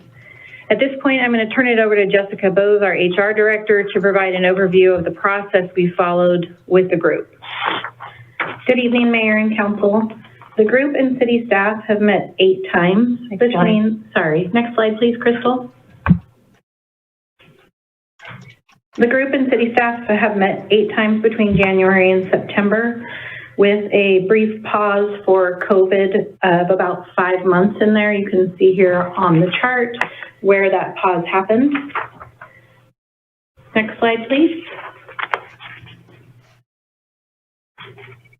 At meeting number 1 in January of 2020, city staff presented an overview of the city's retiree medical, including the role that CalPERS plays, a description of the plans and premiums, the city's current structure, including Tier 1, Tier 2, and the new Tier 3. Also, the OPEB trust, the role the valuation plays, also referred to as actuarial report, and our funding levels. Next slide, please.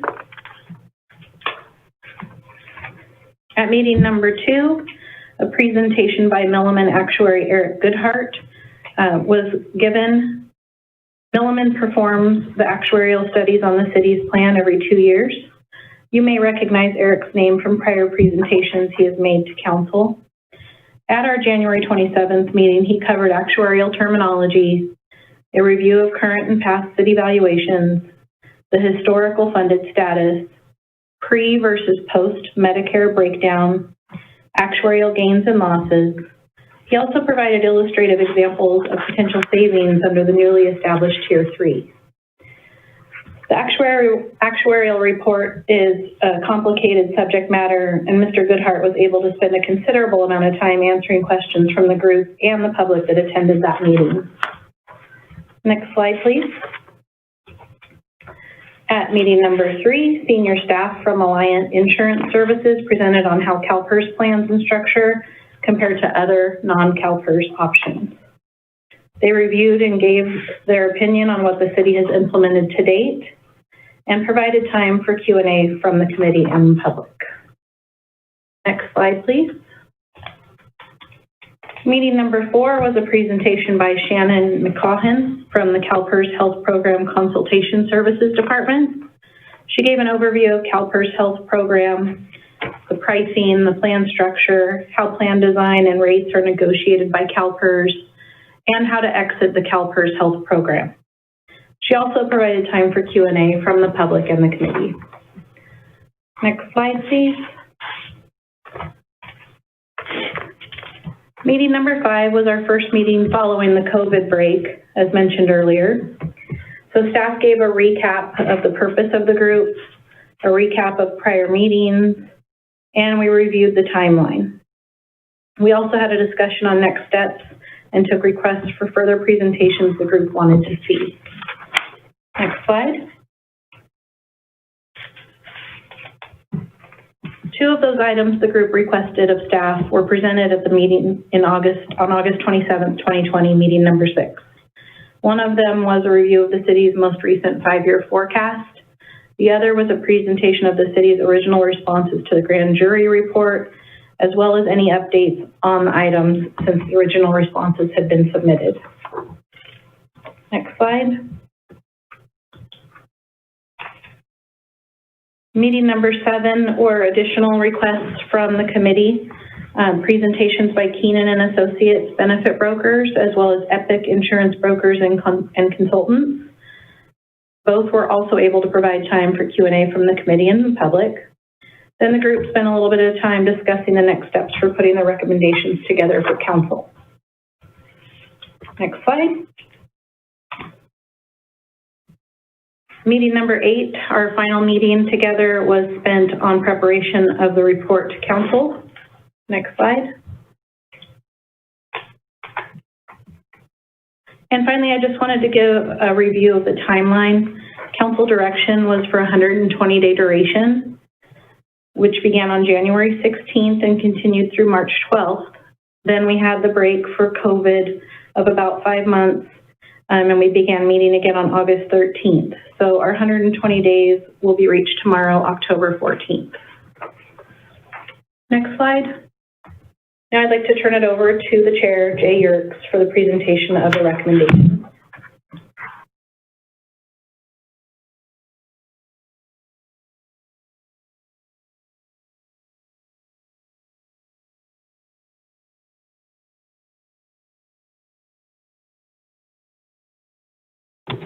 Are you turning it back over to us, or are you going to? We're turning it over to Jay at this point. Jay, are you available? Jay, you may need to press unmute.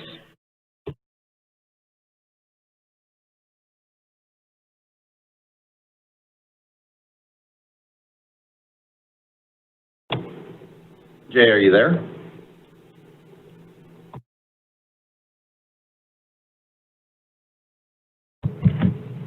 Crystal, this is Aaron. Can you advise him to try *6?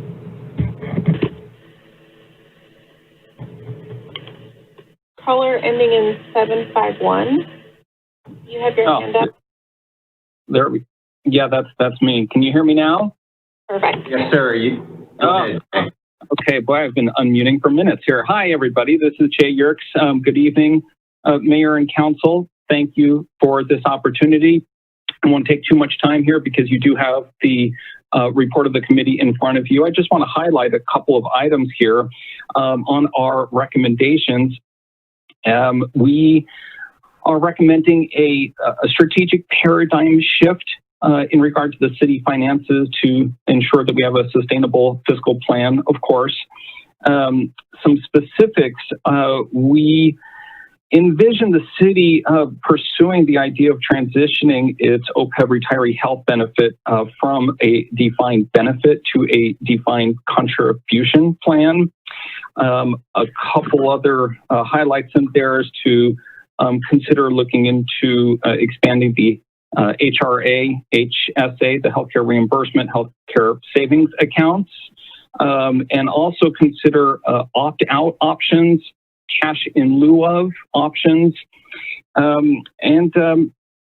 those are our major highlights. We do have other committee members here, but as you see, the report is in front of you, and I'm happy to take any further questions. Thanks. Thank you for the presentation. Do we have any council comments before I open it up to the floor? Seeing none, I will open it up to the floor. Do we have any comments from the floor? Brandy Johnson, I will open your mic. Hello, can you guys all hear me? Yes, go ahead. Good evening, Mayor and City Council. I appreciate the time. I wanted to speak about this because I want to kind of remind the council and some of the others who haven't really been on the council very long. I've been the Local 39 union representative for the past 7, almost 8 years, dealing with the city during the concession times. And through the years, there's been several concessions given by the Local 39 membership towards medical, towards salary, and most recently, one of the hardest times we had was negotiating Tier 3. Which is the new retirement for employees coming on with the city. We struggled with looking at what other employers were doing because our local also represents other public agencies and jurisdictions along with the private sector, and then looked at some of the proposals coming across from the city of Vacaville, and then also trying to maintain a relationship and try to get a fair contract for the employees. I feel comfortable and I feel good about the recent Tier 3 that we negotiated. A lot of the recommendations that came from the committee are things that we've already began to, change with the city for employees coming on. You can tell that there's a vast difference between Tier 1 and Tier 2 for the current staff and going to Tier 3. We've made great strides in the direction. I think we need to give a little bit of time to see how this impacts the city's financials before we begin to talk about making more changes to it. I really, really caution the council doing anything or bringing anything to negotiations that deal with impacting current employees. With my bargaining group, there are a lot of employees that live in the city, have worked long and hard for the city, have hung in there through the concessions. I just think it would be a really big slap in the face if there was something coming towards them in negotiations on current benefits. And I just feel good with the current Tier 3 plan that we recently negotiated. I think we just need to give it some more time before any more changes are made. Thank you. Thank you. Next caller. Wendy Brecken, I will open your mic. Hi, this is Wendy Brecken. I just wanted to thank the committee for all the hard work and not that many sessions. And it was really a survey of information. Looks like you're coming out with direction. It seems to me that the advisory committee should keep going and, suss out different options and do comparisons, not to harm existing employees, but just to take a look at what reasonable alternatives are to see if we can't get that unfunded liability down a little bit, the 78 million unfunded liability. It's just, as the materials show, since 1975, when this medical retiree option was set up, costs have increased more than 9,000%. So it makes sense to look at a different paradigm. Thank you. Thank you. Next caller. Caller ending in 211, I'll open your mic.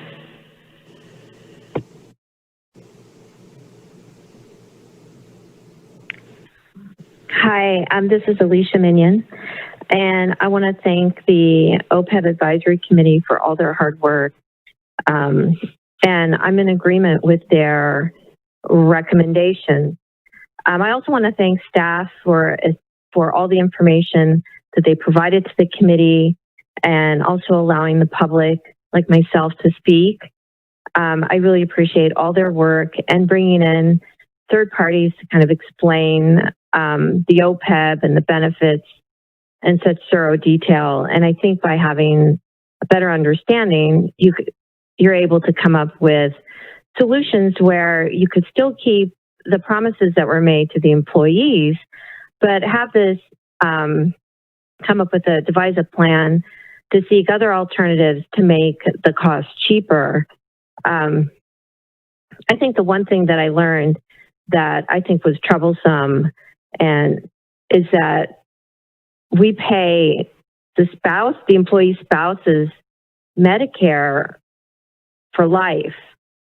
It just seems so detached, and it just seems like an unnecessary expense. I don't understand the logic in that, and I understand the union, they want to protect the benefit this particular benefit that was secured for their employees, but we're talking about a spouse's Medicare, and that's like around $28 million that's costing the taxpayers. And I think that, I just think that this committee still needs to stay alive and participating, especially under the current environment.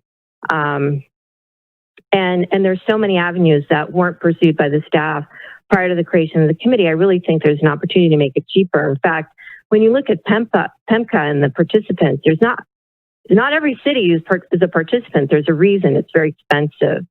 And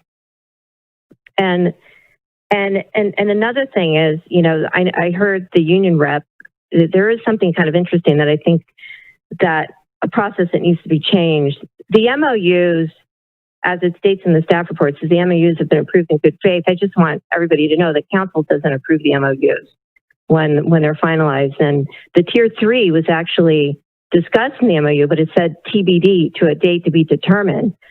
That's not an agreement. And that tier 3 didn't go into effect for safety until January 2020. There was an incredible delay, and as a result, we're going to incur several million in OPEB costs as a result because of the delay and the implementation. So I think that process needs to be changed. That should never happen. You should never approve MOUs with the TBD next to a very expensive benefit. Thank you. But anyway, thank you, everyone. Thank you. Dawn, would you like to speak on anything that she had mentioned, just for clarification, so we're not leading the public down the wrong path?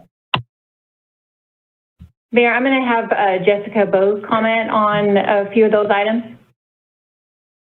So for the Medicare coverage that Alicia mentioned, we do cover the gap coverage for what's sometimes referred to as the gap coverage, and that's dictated through the PEMCA contract that we have with CalPERS.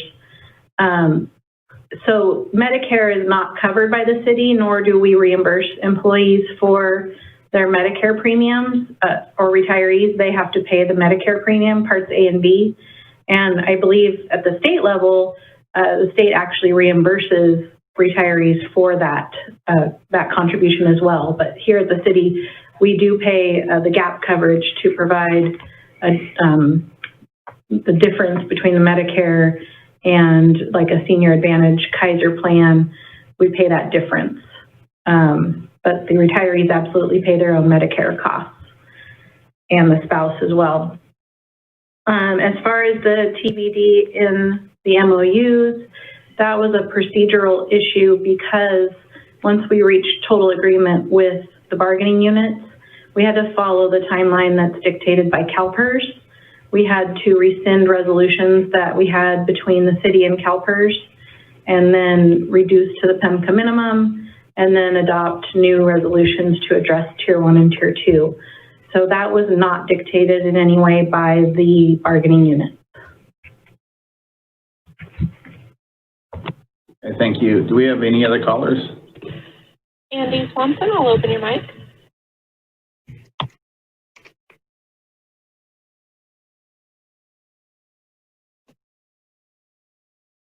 Andy Swanson, you may need to unmute your mic in order to accept the unmute.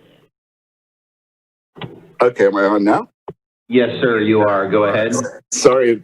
Good evening, Mayor and Council. I just wanted to compliment the council and the city for an open, transparent process, and I think that's so important. And over the last few years, we've kind of seen that lacking, and seeing this process open and transparent, having a committee, and I encourage the continuation of the committee. I think the up and coming with the pandemic, with what's going on with cities and states across the country, throughout the Bay Area, actually management taking furloughs. Most management is at least 2 weeks. I was on the phone with another county today. They're at 3 weeks. This is going to hit, and it's not only management. So I understand the importance of good salaries, and it's very important to be competitive. And I think the transparency and having citizens involved in that, representing different areas, is so important. I just compliment you for doing that, and hope you keep this transparent process up, keep the committee intact. Thank you. Thank you.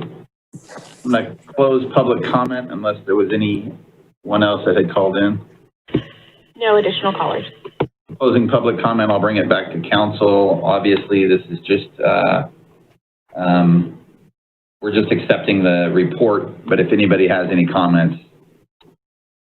I have 2 questions, Mayor. I'm going to start with Councilmember Sullivan, and then we'll get to you, Harris. Okay. So my first question is for Jessica. So Jessica, I was trying to follow your example just now, and I've actually never heard it explained that way, so that really made sense to me. In your example, you mentioned the difference between the Medicare premium and then a Kaiser Senior Advantage premium payment. Do you have like just a ballpark, like what would that dollar amount look like if you just had a rough guess? I mean, I'm fine. I'm not going to hold you to it. I'm just curious. Is that $10? Is that $100? Is that $1,000? What is the rough difference between those two packages? I've just never heard it discussed that way, and I'm curious if that is what that number would be. Yeah, so Councilmember Sullivan, that usually results in a couple $100 cost for the difference between Medicare and a Senior Advantage plan. It usually for, I'm looking at the 2020 CalPERS rates, and for a single plan on Medicare, it can range from $800 a month and up, usually for the full premium. So the city contributes an amount dictated by what tier that retiree is in, and then the retiree pays the difference. But separate from that, the retiree pays their Medicare premiums for A and B out of their if they qualify for Social Security out of their Social Security check or directly to Medicare for Parts A and B. Right, but the comment that I think you, and this is super confusing to me always. It was something about a spouse's, the difference between a spouse's Medicare premium payment and the Kaiser plan. Do you have a rough dollar amount what that gap would be that the city normally covers? If you just had to guess at a dollar amount? I don't have that in front of me. I mean, the basic. So a Kaiser Senior Advantage plan for an employee and one dependent, both on Medicare, the total premium is $678. So depending on, that's the monthly premium. That's the total premium outside of their Medicare costs that they have to pay to keep the gap coverage. That amount would be reduced by whatever the city's contribution is based on their tier. So that is for them and their spouse. Gotcha. Okay, thank you. And then my second question, and this might be for the city manager. Some of the questions sort of confused me tonight from the public and then also the materials. So what we're just accepting this report tonight is the recommended action, I believe, and there's a few recommendations in the report. But what is the future of the committee? What are the next steps? Just so the public's clear and I'm clear, what happens next with this work group? Yes, thank you, Councilman Sullivan. So honestly, it's really to the council's discretion and direction to staff. This report was put together by the advisory committee for the council's consideration. And it's really, we're prepared to do as directed by the council with this recommendation. So if we don't say we want to extend tonight, this is the last of the last, is that correct? Correct. And then secondly, how does this all tie into the grand jury? So this all kind of was rooted in the grand jury report or a finding by the grand jury report. What correlation does this have? Do we have to do a report out to them? Does this tie into that at all? Are they not related at all anymore? Does it have any correlation to that report at all? I believe it does not. I believe that we've satisfied the grand jury report and we've completed this. Then this will represent the completion of the advisory group. Okay. All right. Thank you. Councilmember Harris. Yes. First, I'd just like to really thank the advisory committee members and staff. There's really nothing more important than having transparency and discussion and dialogue with members of the community on important issues. I think this has been a great benefit to the community.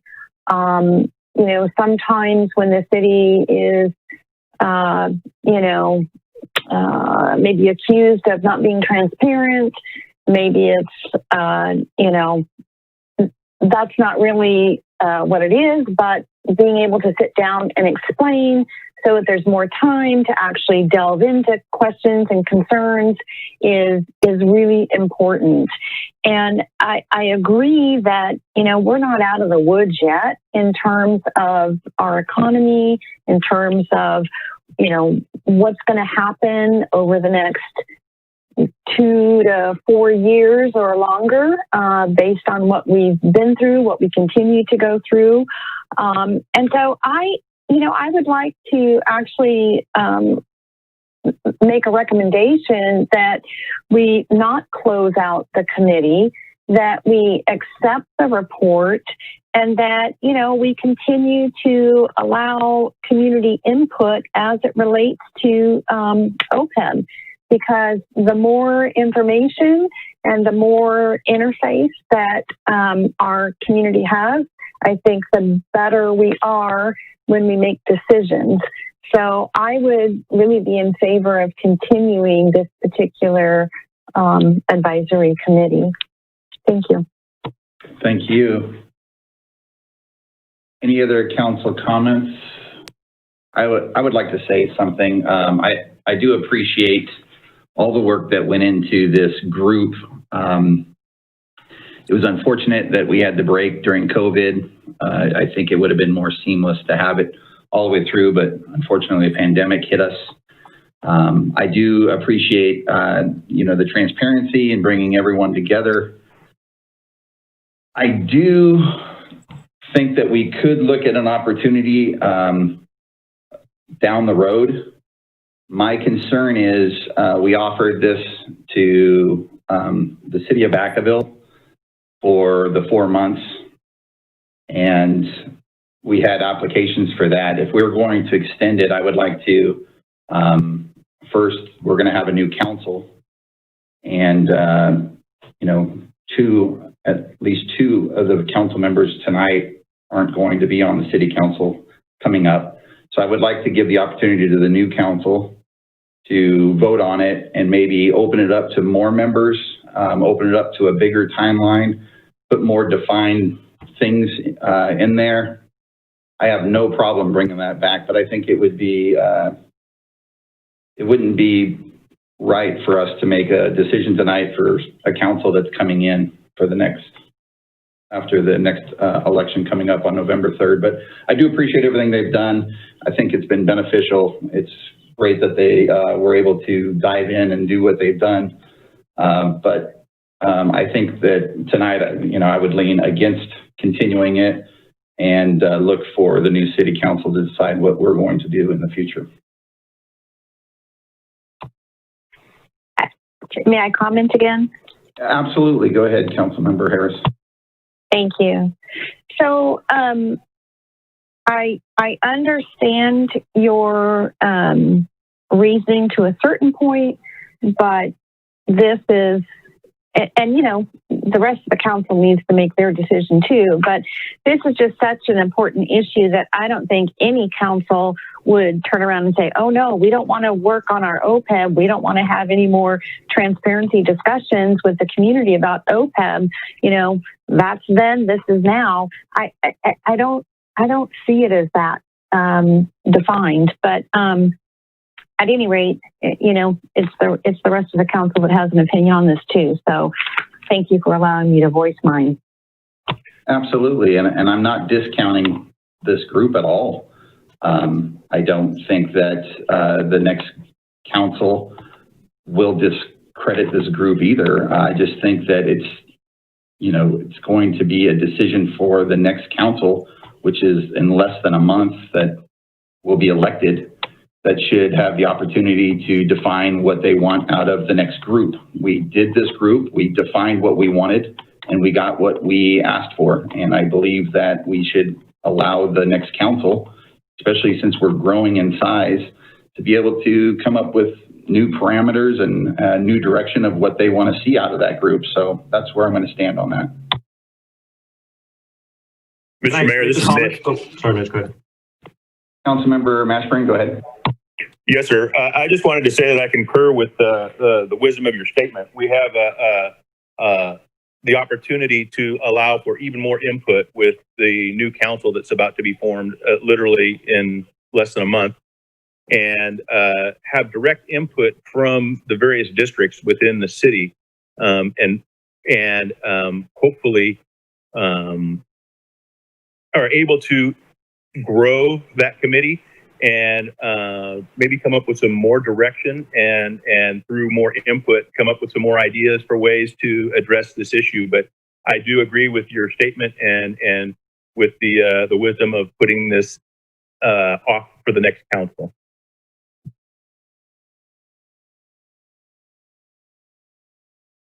That was the end of my statement, sir. Okay, thank you. I have a comment, Mayor.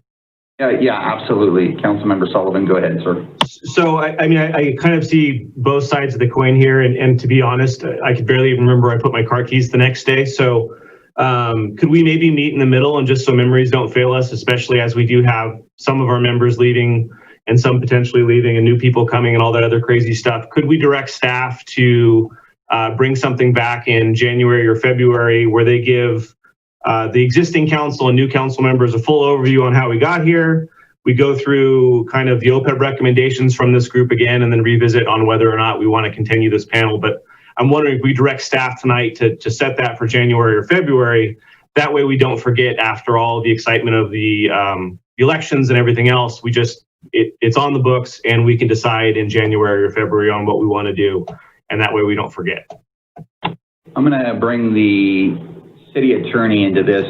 I would assume, Mrs.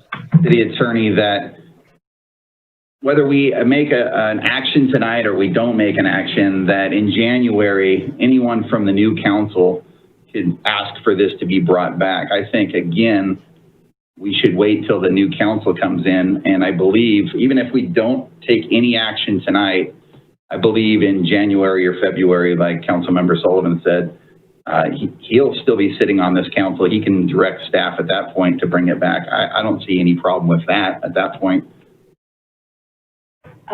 Yes, Mayor. Actually, our next item discussing the policies and procedures, we'll be discussing how to put items on the agenda, which does provide a process to bring back items or to recommend that items be placed on the agenda. So, so that should be possible. Yeah, with I would just say, Councilmember Sullivan, he'll still be on the council. I would recommend in January reminding us that we should look back into this.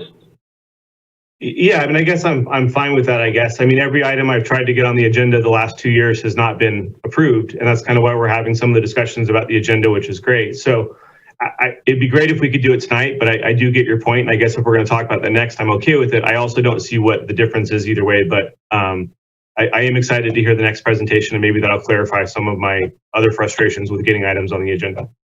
Thank you, sir. With no other comment, we'll move to item 9D. Mr. City Manager. Mr. Mayor, Vice Mayor, members of the City Council. This is the next installment of the City Council's policies and procedures. Our City Attorney, Melinda Stewart, will walk you through a brief presentation on the next round. Thank you, City Manager, and good evening, Mayor, Vice Mayor, and members of the Council. As the City Manager mentioned, the item before you tonight is actually, I believe, the third installment of the draft City Council Policies and Procedures Manual. And tonight we'll be addressing Section 3B, City Council Powers and Responsibilities, and Section 5, Meetings, Agenda Guidelines, and Conduct. And if we can get the PowerPoint presentation, please. And the next slide, please. Thank you. So this slide again sets out the table of contents, and it identifies the sections that we have completed. You'll see them noted in green, and the sections that we're addressing tonight are noted in red, and the remaining sections we will be covering between, hopefully, our plan is to cover between now and your November 10th meeting. And so by now I know you're all familiar with the process, so I will just move right into our first section. Next slide, please. So the first topic that is before you tonight addresses the Council's general powers and responsibilities. So this section, as written, expands on the Council members' roles as policymakers. It recognizes the Council's authority to appoint the City Manager and the City Attorney, and to ratify the City Manager's appointment of the Fire Chief, which is actually provided for in our City Municipal Code. It acknowledges certain unique powers the Council has in emergency situations, which we've become familiar with lately. It touches on the Council's role as the legislative body of other related but independent agencies, such as the Public Finance Authority and the Vacaville Housing Authority. It addresses the mayor's authority to create commissions and committees and appoint members to those commissions and committees subject to council ratification, which is provided for both in our municipal code and in state law. It spells out each council member's responsibility to uphold the confidentiality of confidential matters, and those are generally matters that are covered in closed session. And it outlines expectations of the council and the city attorney in initiating litigation and defending litigated cases.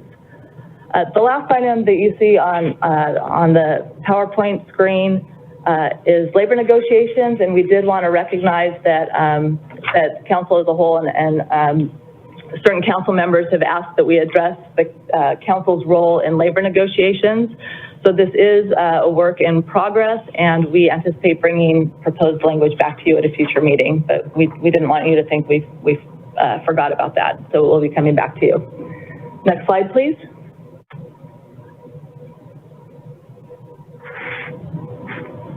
So the second topic before you tonight addresses the fundamentals of city council meetings. And Chapter 2.04 of the Municipal Code codifies really many of the city's rules governing meetings. And this draft manual highlights some of those in this section. First and foremost, when discussing public meetings, council members and staff have to be aware of and adhere to requirements of the Brown Act, which governs transparency of the city's business. So the manual briefly addresses the Brown Act. It discusses the types of permitted meetings, and it also discusses the types of communications that result in prohibited meetings. It includes a brief discussion on closed session and expectations of confidentiality in closed session discussions, as well as the confidentiality and treatment of closed session documents. And most importantly, however, this section of the draft manual sets forth the expectation that every city council member is individually responsible for and expected to become familiar with the Brown Act. And with that, I will hand it over to our city clerk, Michelle Thornbrew, to discuss the next few topics. Good evening, Mayor and Council. So the manual also goes into the setting of the agenda and placing items on the agenda. So I'll be going over those items and also a few other things that are related to those items. So the schedule, the council has set by resolution the regular meeting schedule as the second and fourth Tuesdays of each month at 6 p.m. And in normal times, our regular location would be the council chamber. In January of every year, the council adopts an annual calendar determining any meetings the council might want to cancel for vacations or holidays or any other such events that might happen in at the same time a council meeting would. On occasion, an election would happen on a Tuesday that the council is having a meeting, so the council would elect to cancel the meeting in that case. It also goes into absences. So when a council member is aware that they will be absent, they inform the city manager, who will notify the mayor and the city clerk. That's our current practice. This just kind of memorializes that practice. This section also covers the unlikely event the mayor and vice mayor are absent at the same meeting. And that's already addressed in our municipal code, but this just puts it in an easier location to understand. And finally, it does reference for in the unlikely event of an unexcused absence over 60 consecutive days, the government code process for handling that situation. Next is seating at the dais, which is set by the mayor as per our municipal code. Seating usually is formally assigned soon after an election or after the transfer of assignment of vice mayor. This doesn't preclude the mayor from changing the seating at any other time that the mayor desires. Next is the public's role in meetings, and this section speaks to meetings being open to the public and public comment periods at the meetings as outlined in our municipal code. Every item on the agenda can be open for comment, and speakers are limited to 3 minutes per the municipal code. And the mayor can allow group spokespersons more time in the case of quasi-judicial hearings or appeals or presentations on development projects. The spokesperson for those may have enough time to make their presentation. Next slide, please. So next is the agenda and notice guidelines. So the general agenda preparation is the responsibility of the city manager's office, with the city manager sending the agenda to ensure that the city's business is conducted in accordance with deadlines and statutory codes. And staff in the city manager's office prepares and posts agendas in accordance with the Brown Act for the type of meeting that's being conducted. The current order of business on our agendas is set by resolution in accordance with our municipal code. And the order of business can be rearranged at the council's discretion at the beginning of each meeting during approval of the agenda. Adding items to an already posted agenda is something that gets done on occasion, and it's allowed only in very narrow instances. One is if the council makes findings that there is a need to take immediate action on an item and that the need to consider the item arose after the posting of the agenda. These findings must be approved by a 2/3 vote of the body. Emergency items may be added upon a determination by the majority vote of the body that an emergency situation exists as defined in the Government Code Section 54956.5. And finally, there's a section in the Government Code that allows that if an item was posted pursuant to a prior meeting of the legislative body occurring not more than 5 calendar days prior to the date the action is taken on the item, and at the prior meeting the item was continued to the meeting at which action is being taken. I don't think those are going to occur very often for us, but that is a section that's in there. So that will be in the code just for reference in case we ever come upon that type of situation. Now we'll move on to placing items on future agendas, and in this section we're recommending that council members can request under reports to City Council that an item be placed on a future agenda for discussion. With a majority vote of the council supporting the request, the item would be brought at a future agenda. And then citizens can use business from the floor to request issues that they would like the council to consider at a future meeting. And if a majority of the council is interested in pursuing the issue, staff would be directed to place it on a future agenda. With that, I'll turn it back over to Melinda. Very good. Next slide, please.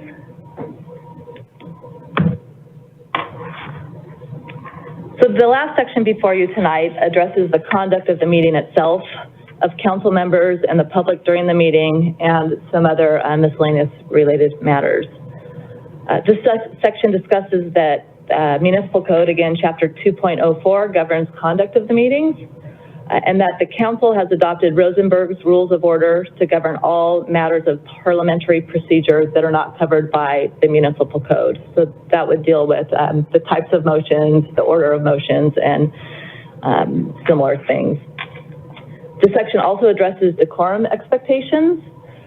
And pursuant to the Municipal Code, the mayor is authorized to maintain decorum at the meetings.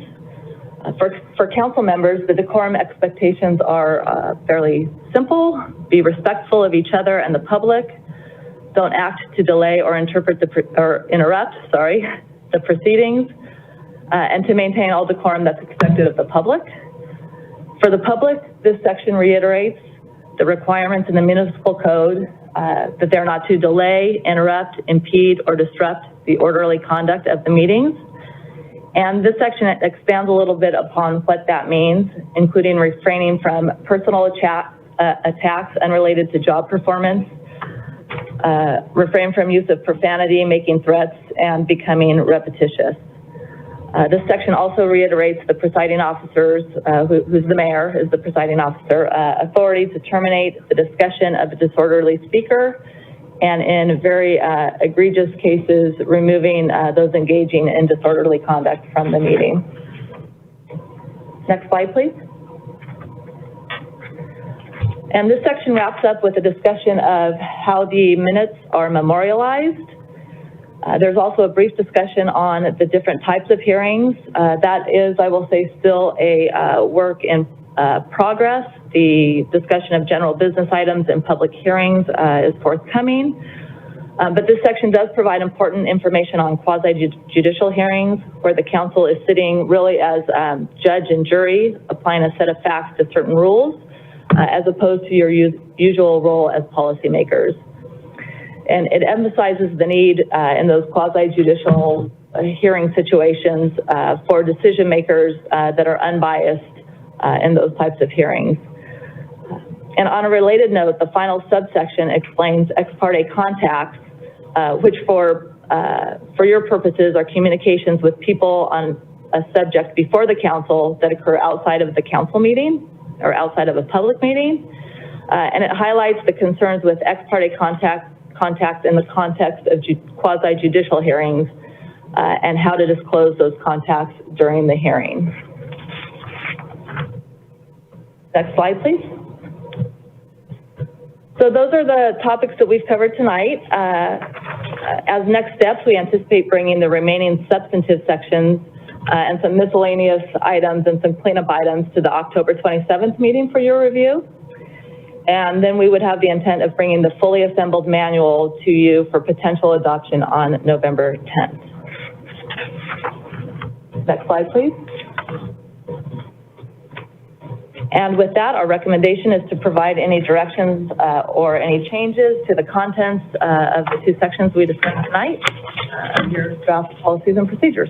And with that, the city clerk and I are available to answer any questions. Thank you very much. Anybody from the council would like to start before I open it up to public comment? I got a couple comments, Mr. Mayor. I do too. Councilmember Sullivan, and then I'll go to Councilmember Harris. Thank you, appreciate it. So a couple comments, Melinda and Michelle. The first is on the Brown Act violations piece, or on the Brown Act piece. I guess I would like some information personally on what, if we feel like we maybe accidentally or you know, coincidentally somehow maybe we violated the Brown Act, is there a self-reporting procedure? Or if we feel like maybe our peers did, or we have witnessed a Brown Act violation, what do we do, I guess is my question. Is there, and so I don't know if you could dig in, not today obviously, but add into the policy, you know, where do you disclose that? Or if you feel like there is violations of the Brown Act happening on council, do you disclose that? Or what's the proper, and I think the Secretary of State speaks to some of this, but maybe in the policy you could, you know, point us in the right direction per se. Would be one comment that I have. The second piece is the public's role page. Looking through the policy, I think this is probably one of the areas we just really need to beef up and kind of double down on. So even tonight, as like an example, we had a constituent asking about, she made a comment about the census and then asked about the vans having handicap access. And we just heard they do. But it's so confusing, it moves so fast. Like we easily could have just said, yes, ma'am, they have handicap access, but instead we kind of keep moving through the process. And I think from the public's vantage point, it's very confusing and it almost feels kind of cold sometimes, or rushed or pushed off. And I don't think that's our intention. So I think really thinking about the engagement process from the public lens is important. I know, and I've mentioned this a couple times, in Yolo County, the board chair, who's the equivalent of the mayor, basically does this little like 2-minute rundown on how the whole process works, how public comment works, how they can follow up and get their questions answered. I think that we have it happen almost every meeting where it's just kind of a confusing, clunky process. And I don't think it's intentional by anyone, but I can always tell people feel like maybe we didn't answer them completely or kind of rush them off or whatever. So I would really like to dial that up a little bit. The next thing is we always have people ask to add stuff to the agenda. And usually in public comment, it's happened a dozen times in the last 6 months. I think we need a very clear process on when the public requests that, what the council has to do and kind of what the public's expectations are and what our expectations are. Because I guarantee you if we add this in the policy, it's going to be invoked quite a bit. And so just something really clear to the public so they understand, you know, if you ask for this to be added, you have to have, you know, whatever, 2 council votes and then there's a straight up vote or whatever it is. I know that's going to come up. So that whole section, I think we just need to really look at it from the lens of Joe or Sally public that knows nothing about our meetings. It just showed up one night and just wants to ask about whatever, because that's a very confusing process for the general public. And honestly, it's an awkward process for me on the dais sometimes. And I think it's probably an awkward process for others too. So I just think there's more we can do there to prepare people and dial that in. And again, look at other councils, look at the Board of Soups. A lot of different groups do different stuff to make that easier, smoother, and communicate. And then my last question is, I really, some nights the meetings get a little intense with the comments on Zoom, but our attendance has certainly increased, and I think participation in democracy has certainly increased. So I know, as COVID rolls in and out, I know we're nowhere near kind of reverting back to how it used to be, but I do kind of appreciate the Zoom angle. At times it can be uncomfortable and a little bit impersonal, but I know in YOLO, for example, they have had meetings where the Zoom option is still available and then also in person. So I'm not sure where we would address that or discuss that, but I do think enhancing people's ability to connect to the council is a good thing. And, after going to council meetings a few years before I ran, you literally had the same 2 people showing up at meetings or just staff. There was no one else there. we have people coming, and sometimes that can be tough because they have concerns. But I think anything we can do to open up access and open up democracy, whether it's face-to-face, Zoom, or et cetera, is good. And I also think maybe that belongs in the public's role section, but I don't know where that would go or not. But those were my comments, my recommendations. I really appreciate you guys doing this. For me, it's been a very confusing process, and I think this helps us clarify lots of different things. So thank you for your time and effort, and those are my comments. Thanks. Councilmember Harris. Yes, thank you. And I want to thank Michelle and Melinda for their work on this. I know I don't always agree with Nolan on things, but he hit my items spot on. One of the additional items I was wondering about is, there's the recommendation that, if a council member wants to put something on the agenda, then they bring it up at some point in time during, I guess, council comments. That's the way it's been handled the last couple of years. And then, if you get a second and you have a roll call vote, it moves forward. But I know there's other cities that don't do it that way. If a council member wants to put something on the agenda, they can put it on the agenda. It doesn't mean that there has to be a lot of work done. It doesn't mean that, the council is giving any approval to set staff forward to, do whatever. It just means the item is being brought up to be discussed. And it is frustrating when a council member cannot get an item on the agenda just simply for discussion purposes.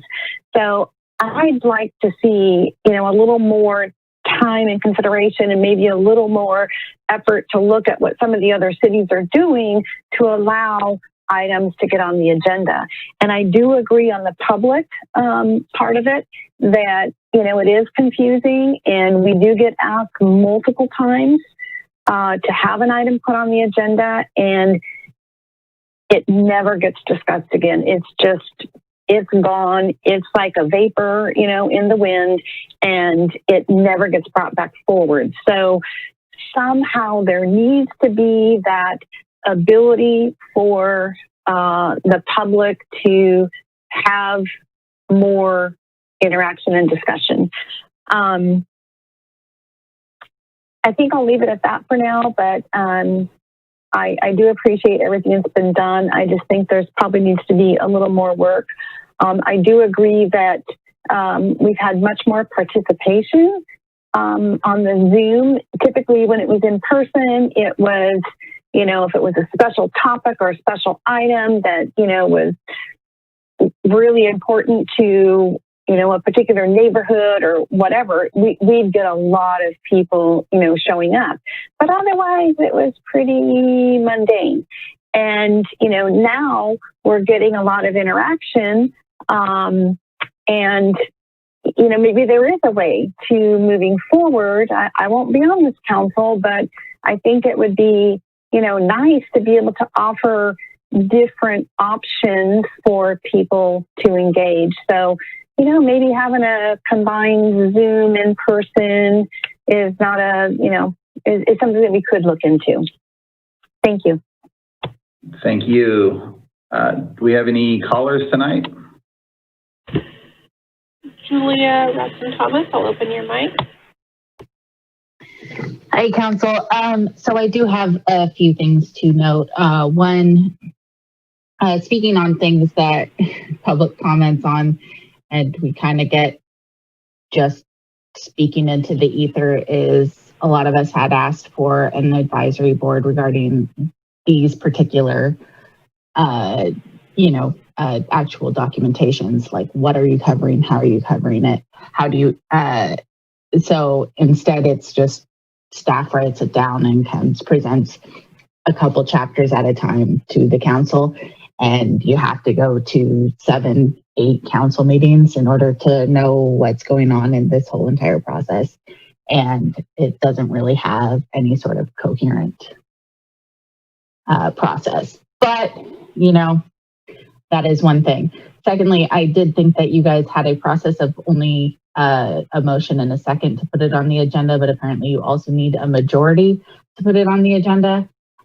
even for something as simple as an informational item or anything like that. You do often have people, again, speaking into the ether, asking you to put things on the agenda from public comment and nothing. So having some sort of process that allows you to more easily put things on the agenda that allow, at the very least, conversation and whatnot about that would be very helpful.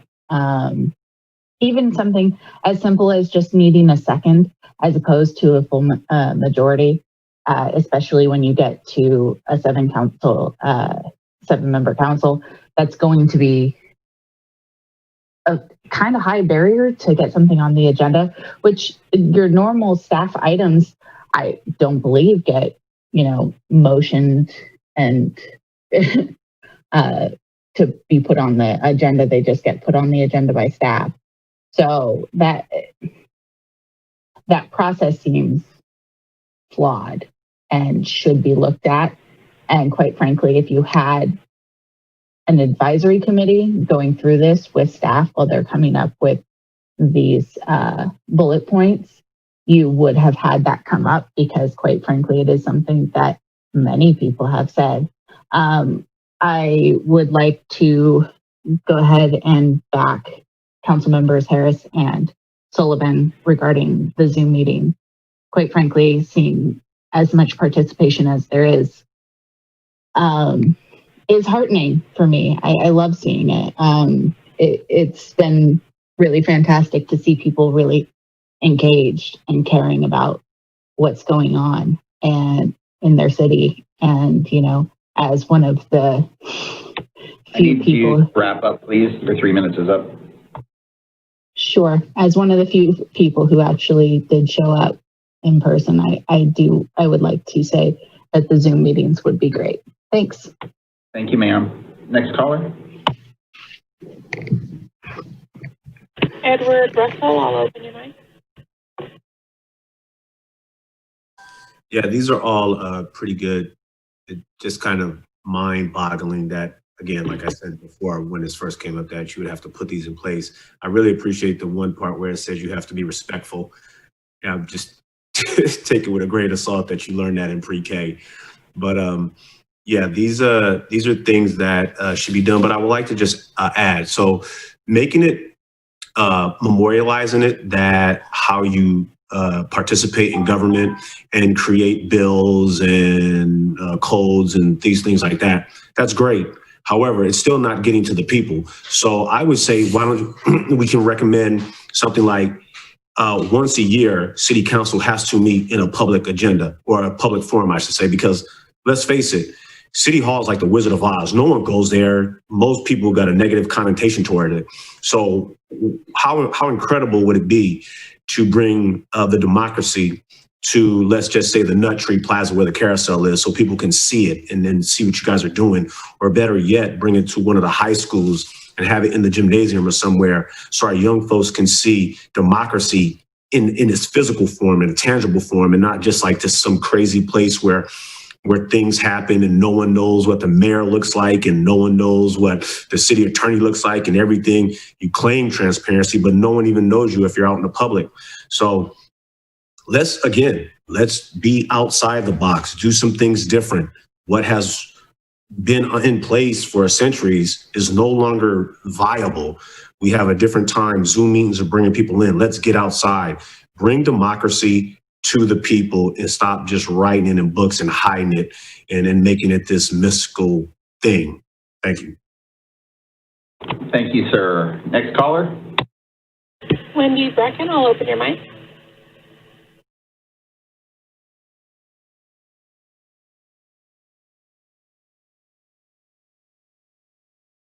Wendy, are you there? Hi, can you hear me? Yes, ma'am. Go ahead. Sorry.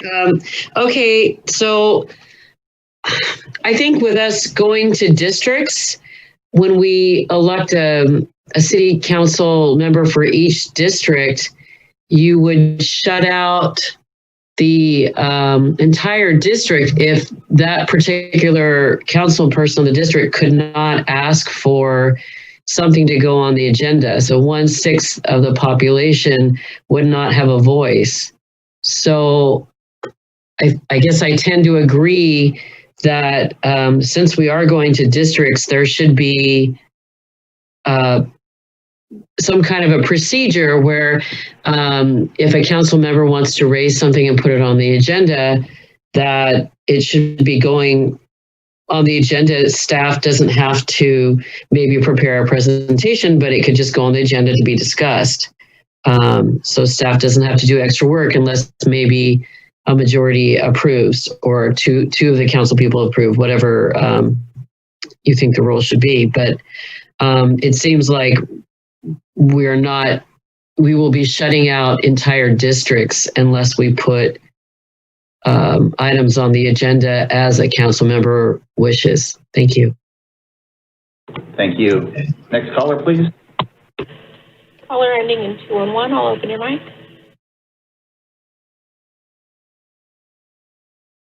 Hi, it's Alicia Minion.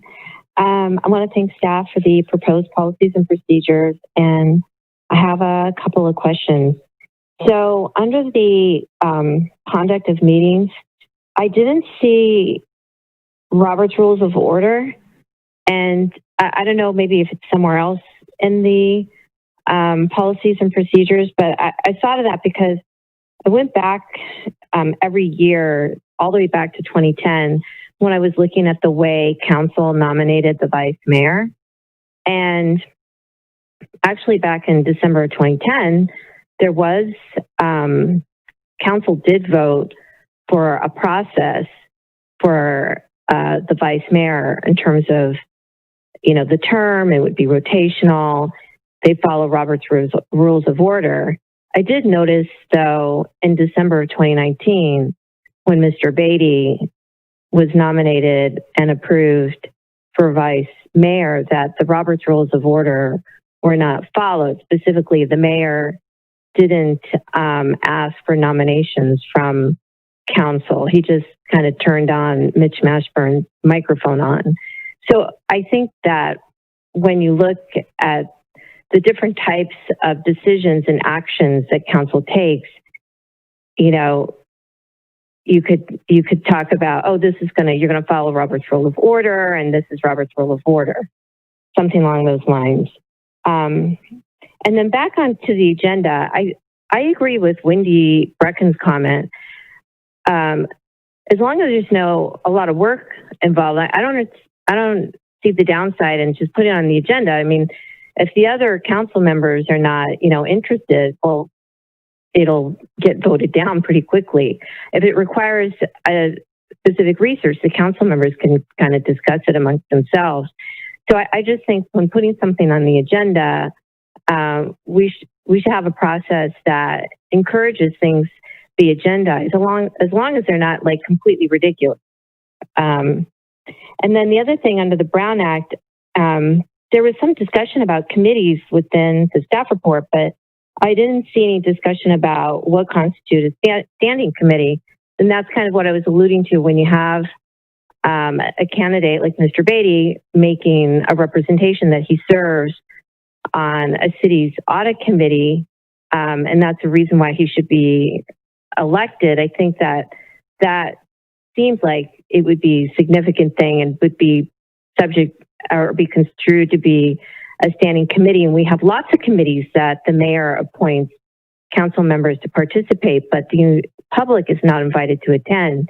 And I think it's important that those committees really be available to the public to encourage transparency.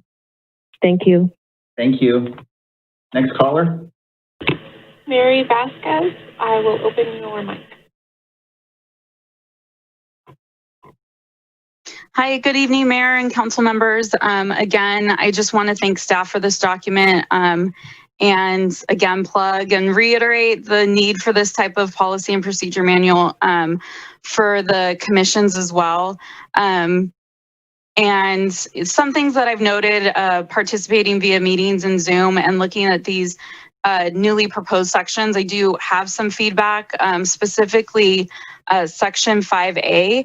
There's really no section or information referencing Zoom protocol or guidance for the mayor and chair and council members and commissioners for meetings now that we're in this remote work life public service situation.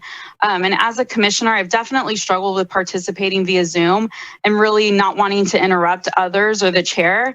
And so I think that there should be some standing guidelines for Zoom meetings moving forward, regardless of whether or not council or commissions return in person or there's a hybrid model, just so that way everybody's on the same page in terms of how we participate and engage via Zoom. And we know, never know, we may have to go fully remote again.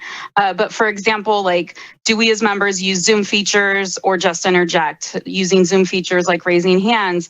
What about the chat function? Who's, does the chat function become public record after the meeting? Who's helping the chair facilitate the meeting via Zoom? So I think some of that still needs to be documented and fleshed out. I would also echo that a Zoom component needs to be maintained for the involvement and engagement of the public, but also for myself as a commissioner. I think it's really helpful to be able to be engaged in the other commission meeting and also city council. Just a side note too, I think that there's ways that you can put a timer, a 3-minute timer on the screen, so that way you, mayor, or the chairs of the commission don't have to interject and interrupt the public. So that may be something that staff would want to look into. But another section, section 5C, the role of mayor and role of the commission chair facilitating meetings, and also what is the staff's role in facilitating meetings? How are they assisting the chair with watching for hands raised in Zoom? Specifically, I've had instances at the commission meeting where I've had my hands raised via Zoom on items on the agenda, but not acknowledged. And so then, okay, well, I'll just wait. I don't want to interrupt or interject. And maybe that's just me as an individual, and maybe I should interrupt and interject. But waiting until there's committee reports on the agenda to then bring my comment about the item on the agenda. And so, for me as a commissioner, what do I do in that instance? And how does the staff help in that instance? Your 3 minutes are up, ma'am. And okay, and just want to, say that, that I've been asked questions and told that staff would be following up with me after the meeting. And so therefore, I just think if a question is being asked by you all as council members or us as commissioners, that be answered publicly and not be deflected because it wasn't asked in the appropriate time of the Zoom meeting. Thank you, Ron. Sorry. No, that's okay. I wanted to comment. We've had this discussion before. We have the 3-minute timer. It is available on the screen. However, what it was doing was the minute we opened it up for the caller, whether they could get off mute or anything, that timer was going.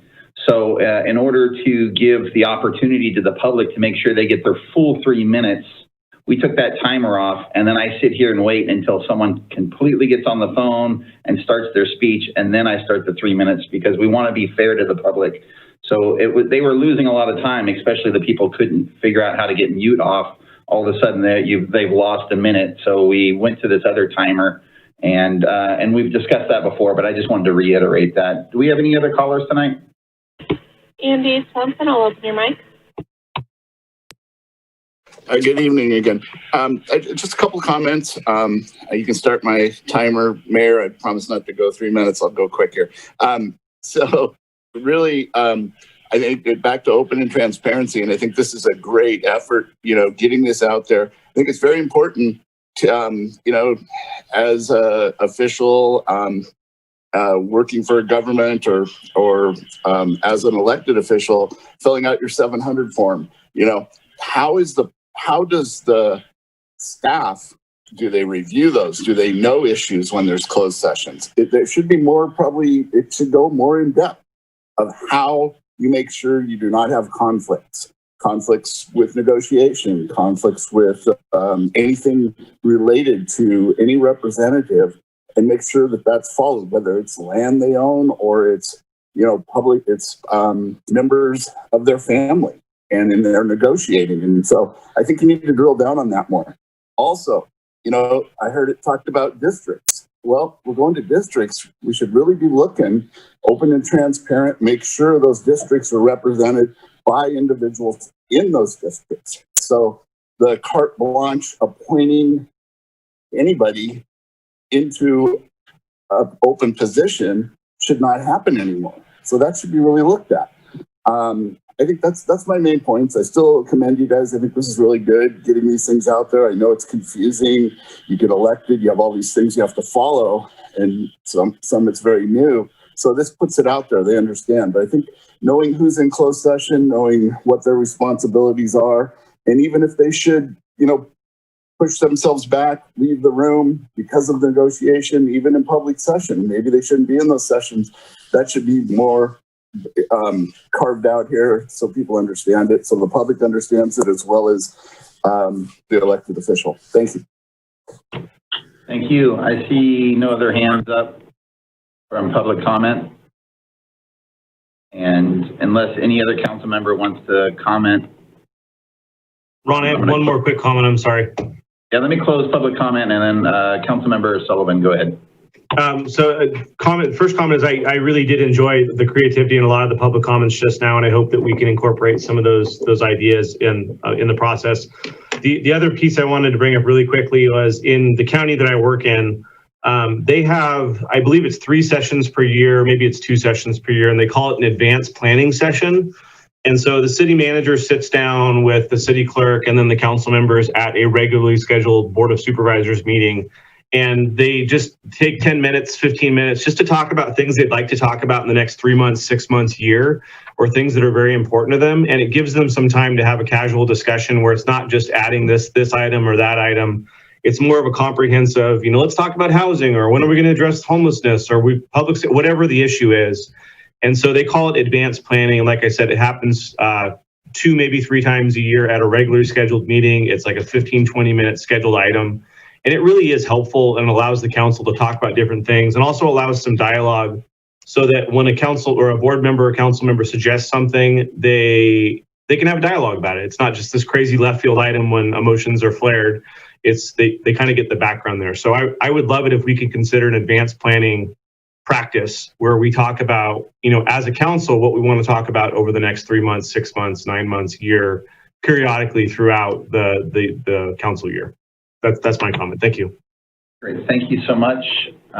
With no other discussion, we'll move to 9E. And I'll start with Mr. City Manager, unless you want me just to go to Chief Conception. That would be great, Mayor. Chief and Emily Cantu are for a quick presentation. Good evening, Mayor. Just waiting for the slideshow to show up on there, and I won't take up too much of your time. Next slide, please, Crystal. Start off as we usually do with the latest numbers. All right, I'll just go ahead and get started while Crystal catches up. In California, as of today, 852,406 cases with 16,581 deaths. The 14-day positivity rate is down to 2.6%. That's decreasing in a positive trend. As far as Solano County, we're up to 6,876 cases. The number of active cases has jumped a little bit over the last couple of weeks. We're up to 267 as of today.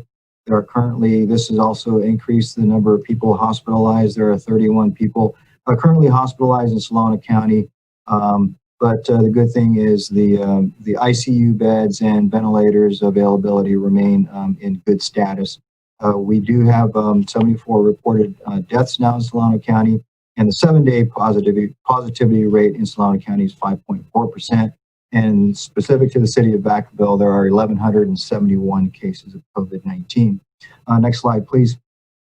As far as the latest status throughout the state and down to the city specifically, in Solano County, we're still in the red tier. We went into the red tier a couple of weeks ago. And according to the public health officer and discussions with him, We don't have really any danger of falling back into the purple tier. Our numbers are staying steady, that we will remain in the red.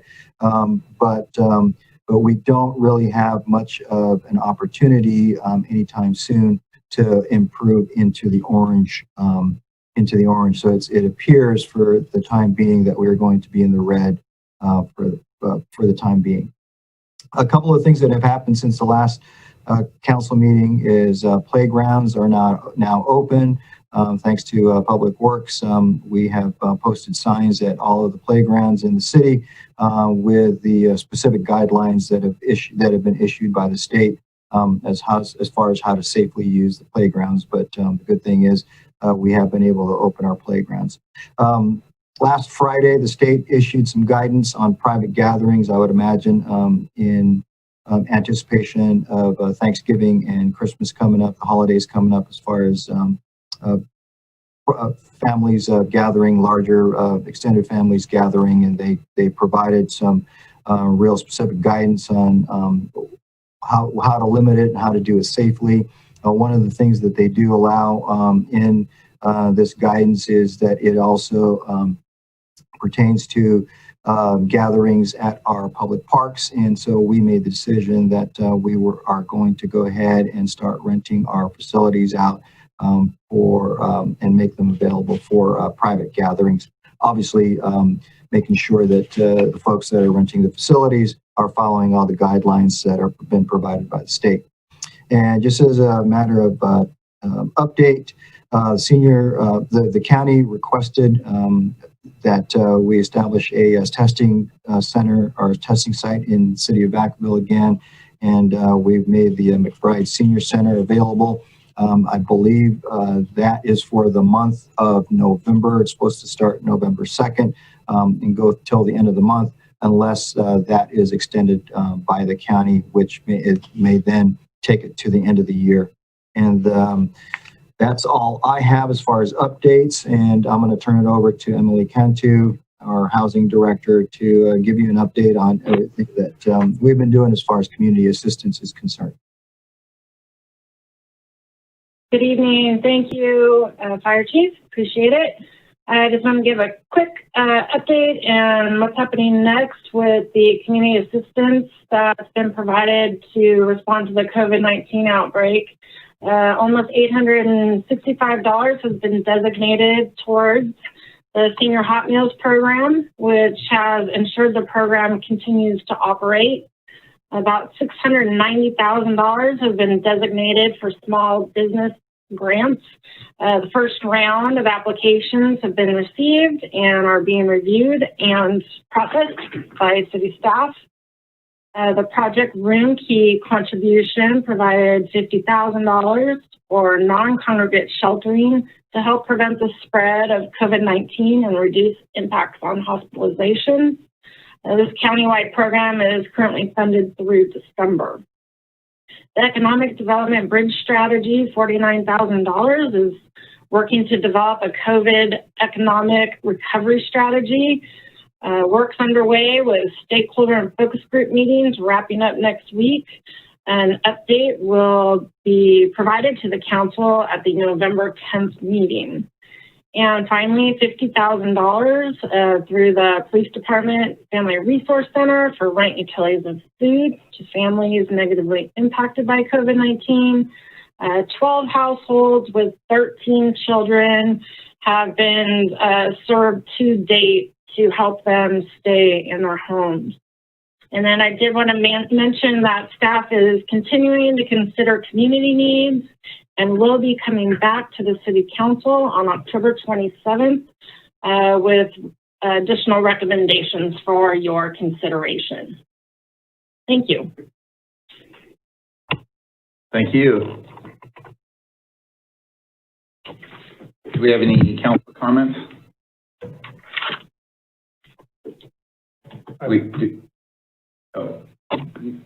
Vice Mayor Beatty. I did want a couple things, and then I had an observation about COVID. The process that the department has gone through, and Emily working hard on offering assistance to people. I hear people in the neighborhoods that I serve, some of the elderly in, are very grateful for the services that you offer them, and the department's consistent, detailed approach to managing and monitoring everything makes people feel safe. So I'm very grateful for everything that both of you are doing. Any other council comments? Again, I'd just like to thank the chief and Emily for the presentation. And I would like to open it up to anybody from the public, if there's anybody from the public that would like to comment.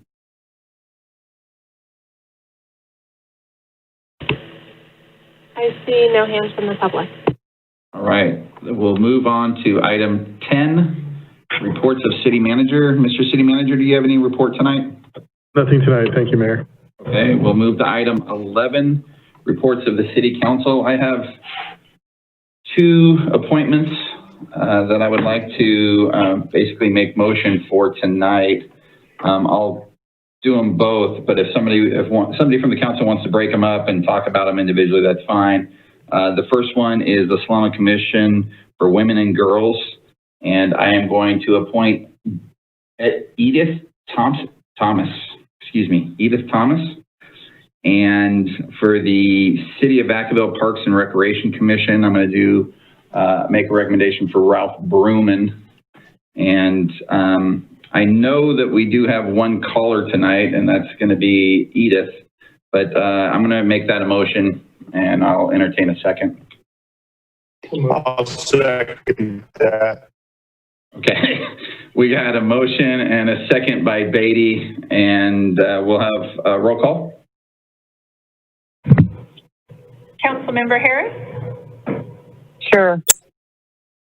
Councilmember Mashburn? Aye. Councilmember Sullivan? I don't really know anything about Edith. I have Ralph I certainly approve of. Can I abstain on Edith and vote for Ralph? Sure. So yes on Ralph, and I'm abstaining on Edith. I just don't know anything about her. Okay. And Vice Mayor Beatty? Aye. Mayor Rowlett?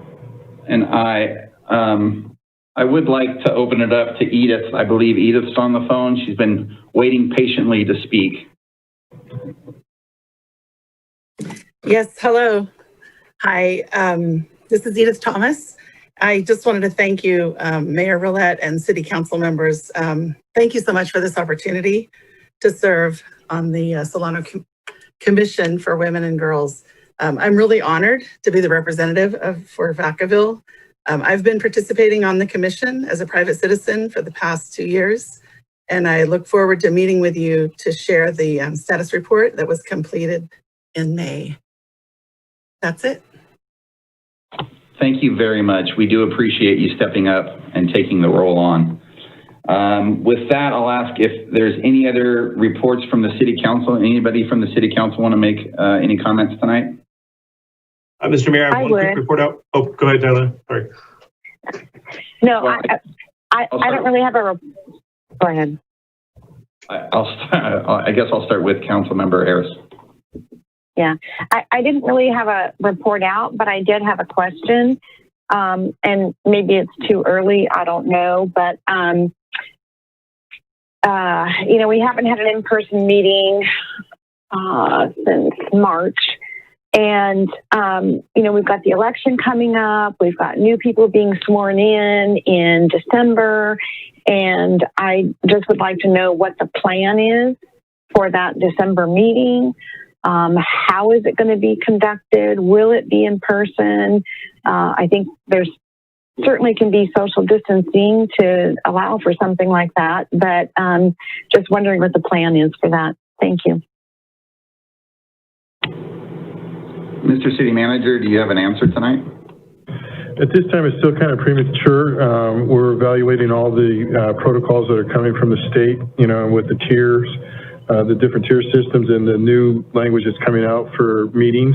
But we're definitely continuing to monitor that, and we will keep the council apprised of how we bring that back to you in terms of timing of getting back to in-person meetings. Okay, but I guess one way or the other, you're going to have a plan for how you swear people in so that it's publicly available.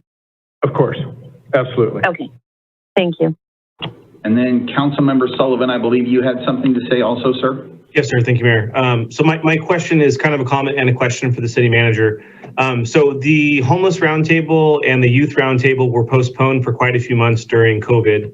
I believe they're both kind of up and running again. So I'm wondering if the city manager can just talk about their status and how folks can attend those and kind of what the update is on those two particular groups, if you don't mind. And I'm not sure if there's a senior roundtable update as well, but do you have any information on those? And is there anything we could share with the public on what they should expect and how they can participate or listen in if they'd like?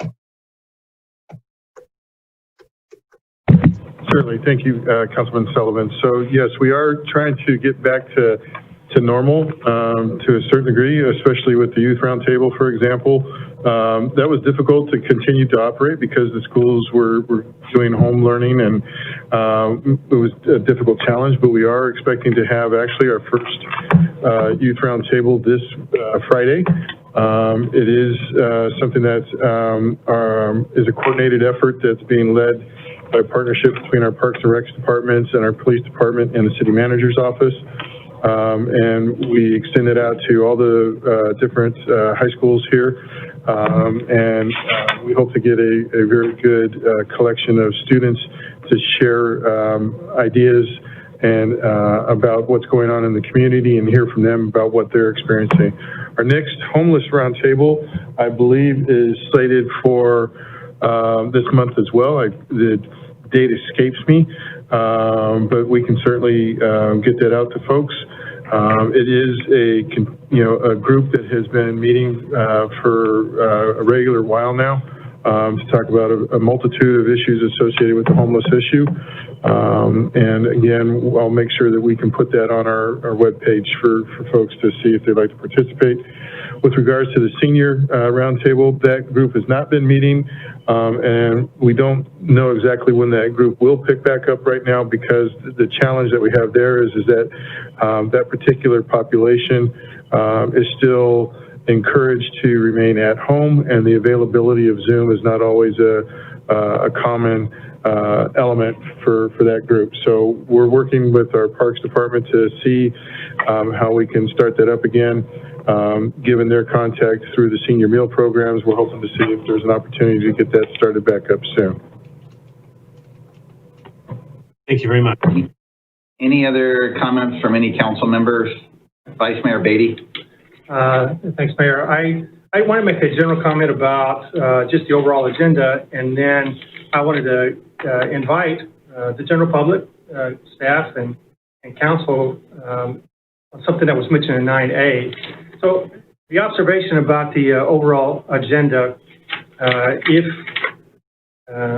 you take a look at the consent item, there are 7 items on the consent item, and on every item it says that there's no impact to the general fund as a result of this action.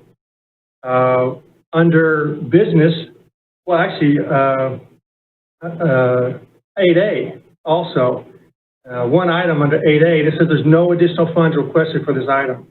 Under the business, under 9A, B, C, D, every one of those say there are no funds requested for this item. The entire agenda this evening, there's no additional budget being requested at this time. And I think that could slip by us pretty easily if we didn't just take a moment and appreciate staff for that happening. If there's no additional budget in any one of these items, what that means is staff has spent an enormous amount of time researching, networking, calling, planning, grant writing, reaching out. The enormous progress we made this evening on this agenda, the transportation advancements, the things that we're doing with development, all of that took place with no additional budget being requested at this time. It's just really exciting to me to know that we have a city staff that's capable of that kind of advancement without spending any of our money. So very grateful for what you're doing, how you're doing it, how quickly you're doing it, how well you're doing it, and the cost at which you're doing it. So just wanted to thank the staff for that. I was excited when Councilwoman Harris mentioned in 9A about the community garden that I started 10 years ago. We were really excited about that when we went to, as it was described, I suppose, several times, that part of town that needed some attention. We just saw it as an under-resourced neighborhood that needed some more resources, needed a little help. So the nonprofit that I started, We Love Our City, we raised a little over $100,000 to buy that piece of property. And when we purchased it, it's an acre. It was in disrepair, very complicated, somewhat dangerous piece of property.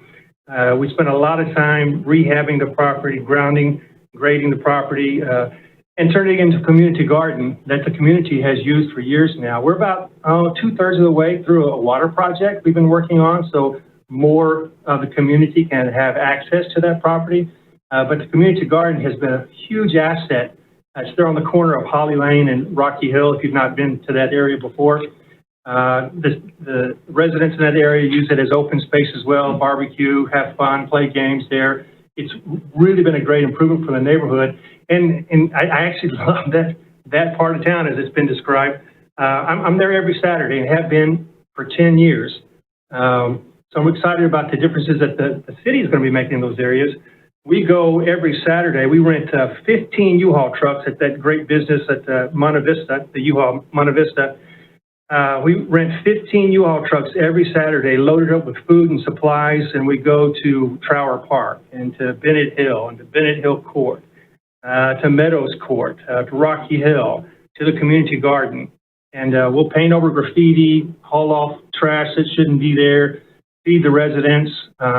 That all comes from the food bank that we have every Saturday. And again, it's every Saturday, rain or shine or smoke or whatever's going on, we go. Every Saturday, we also take a mobile medical clinic to the neighborhood. We take a mobile hair salon to the neighborhood. We take a bookmobile to the neighborhood to teach kids how to check out books and read. We have a mobile art mobile that'll be launching here in a couple weeks. Every Saturday for 10 years, we're making sure we're pouring resources into a part of town that doesn't always have a lot of resources. And we do it from our food bank there in Monte Vista. So I wanted to offer that as an invitation every Saturday morning at 10 o'clock to sitting council members, to staff, to those who have signed in on the call tonight and some concerns about that part of town that's under-resourced. We have a lot of stuff going on every Saturday. We'd love to have you come. Just come to our food bank. We feed I think I mentioned about 20,000 people a month out of that location. We have 4 other food banks as well. So it's just a great way, since it was in 9A, I thought I'd mention that, extend that invitation out to everyone who's interested in that part of town, and we'd love to have you come and help us out. That's wonderful. Thank you very much for the comments. Seeing no other comment, we'll move to item 12A. I'll entertain motion. Move approval. Or second. Move by Harris, second by Mashburn. All those in favor, roll call vote, please. Councilmember Harris? Aye. Ashburn? Aye. Sullivan? Yes. Vice Mayor Beatty? Aye. Mayor Roulette? Aye. We'll move to item 13, which is closed session. Mrs. City Attorney, will we be reporting out tonight or? No reportable action. With that, we'll adjourn. Good night, Vacaville.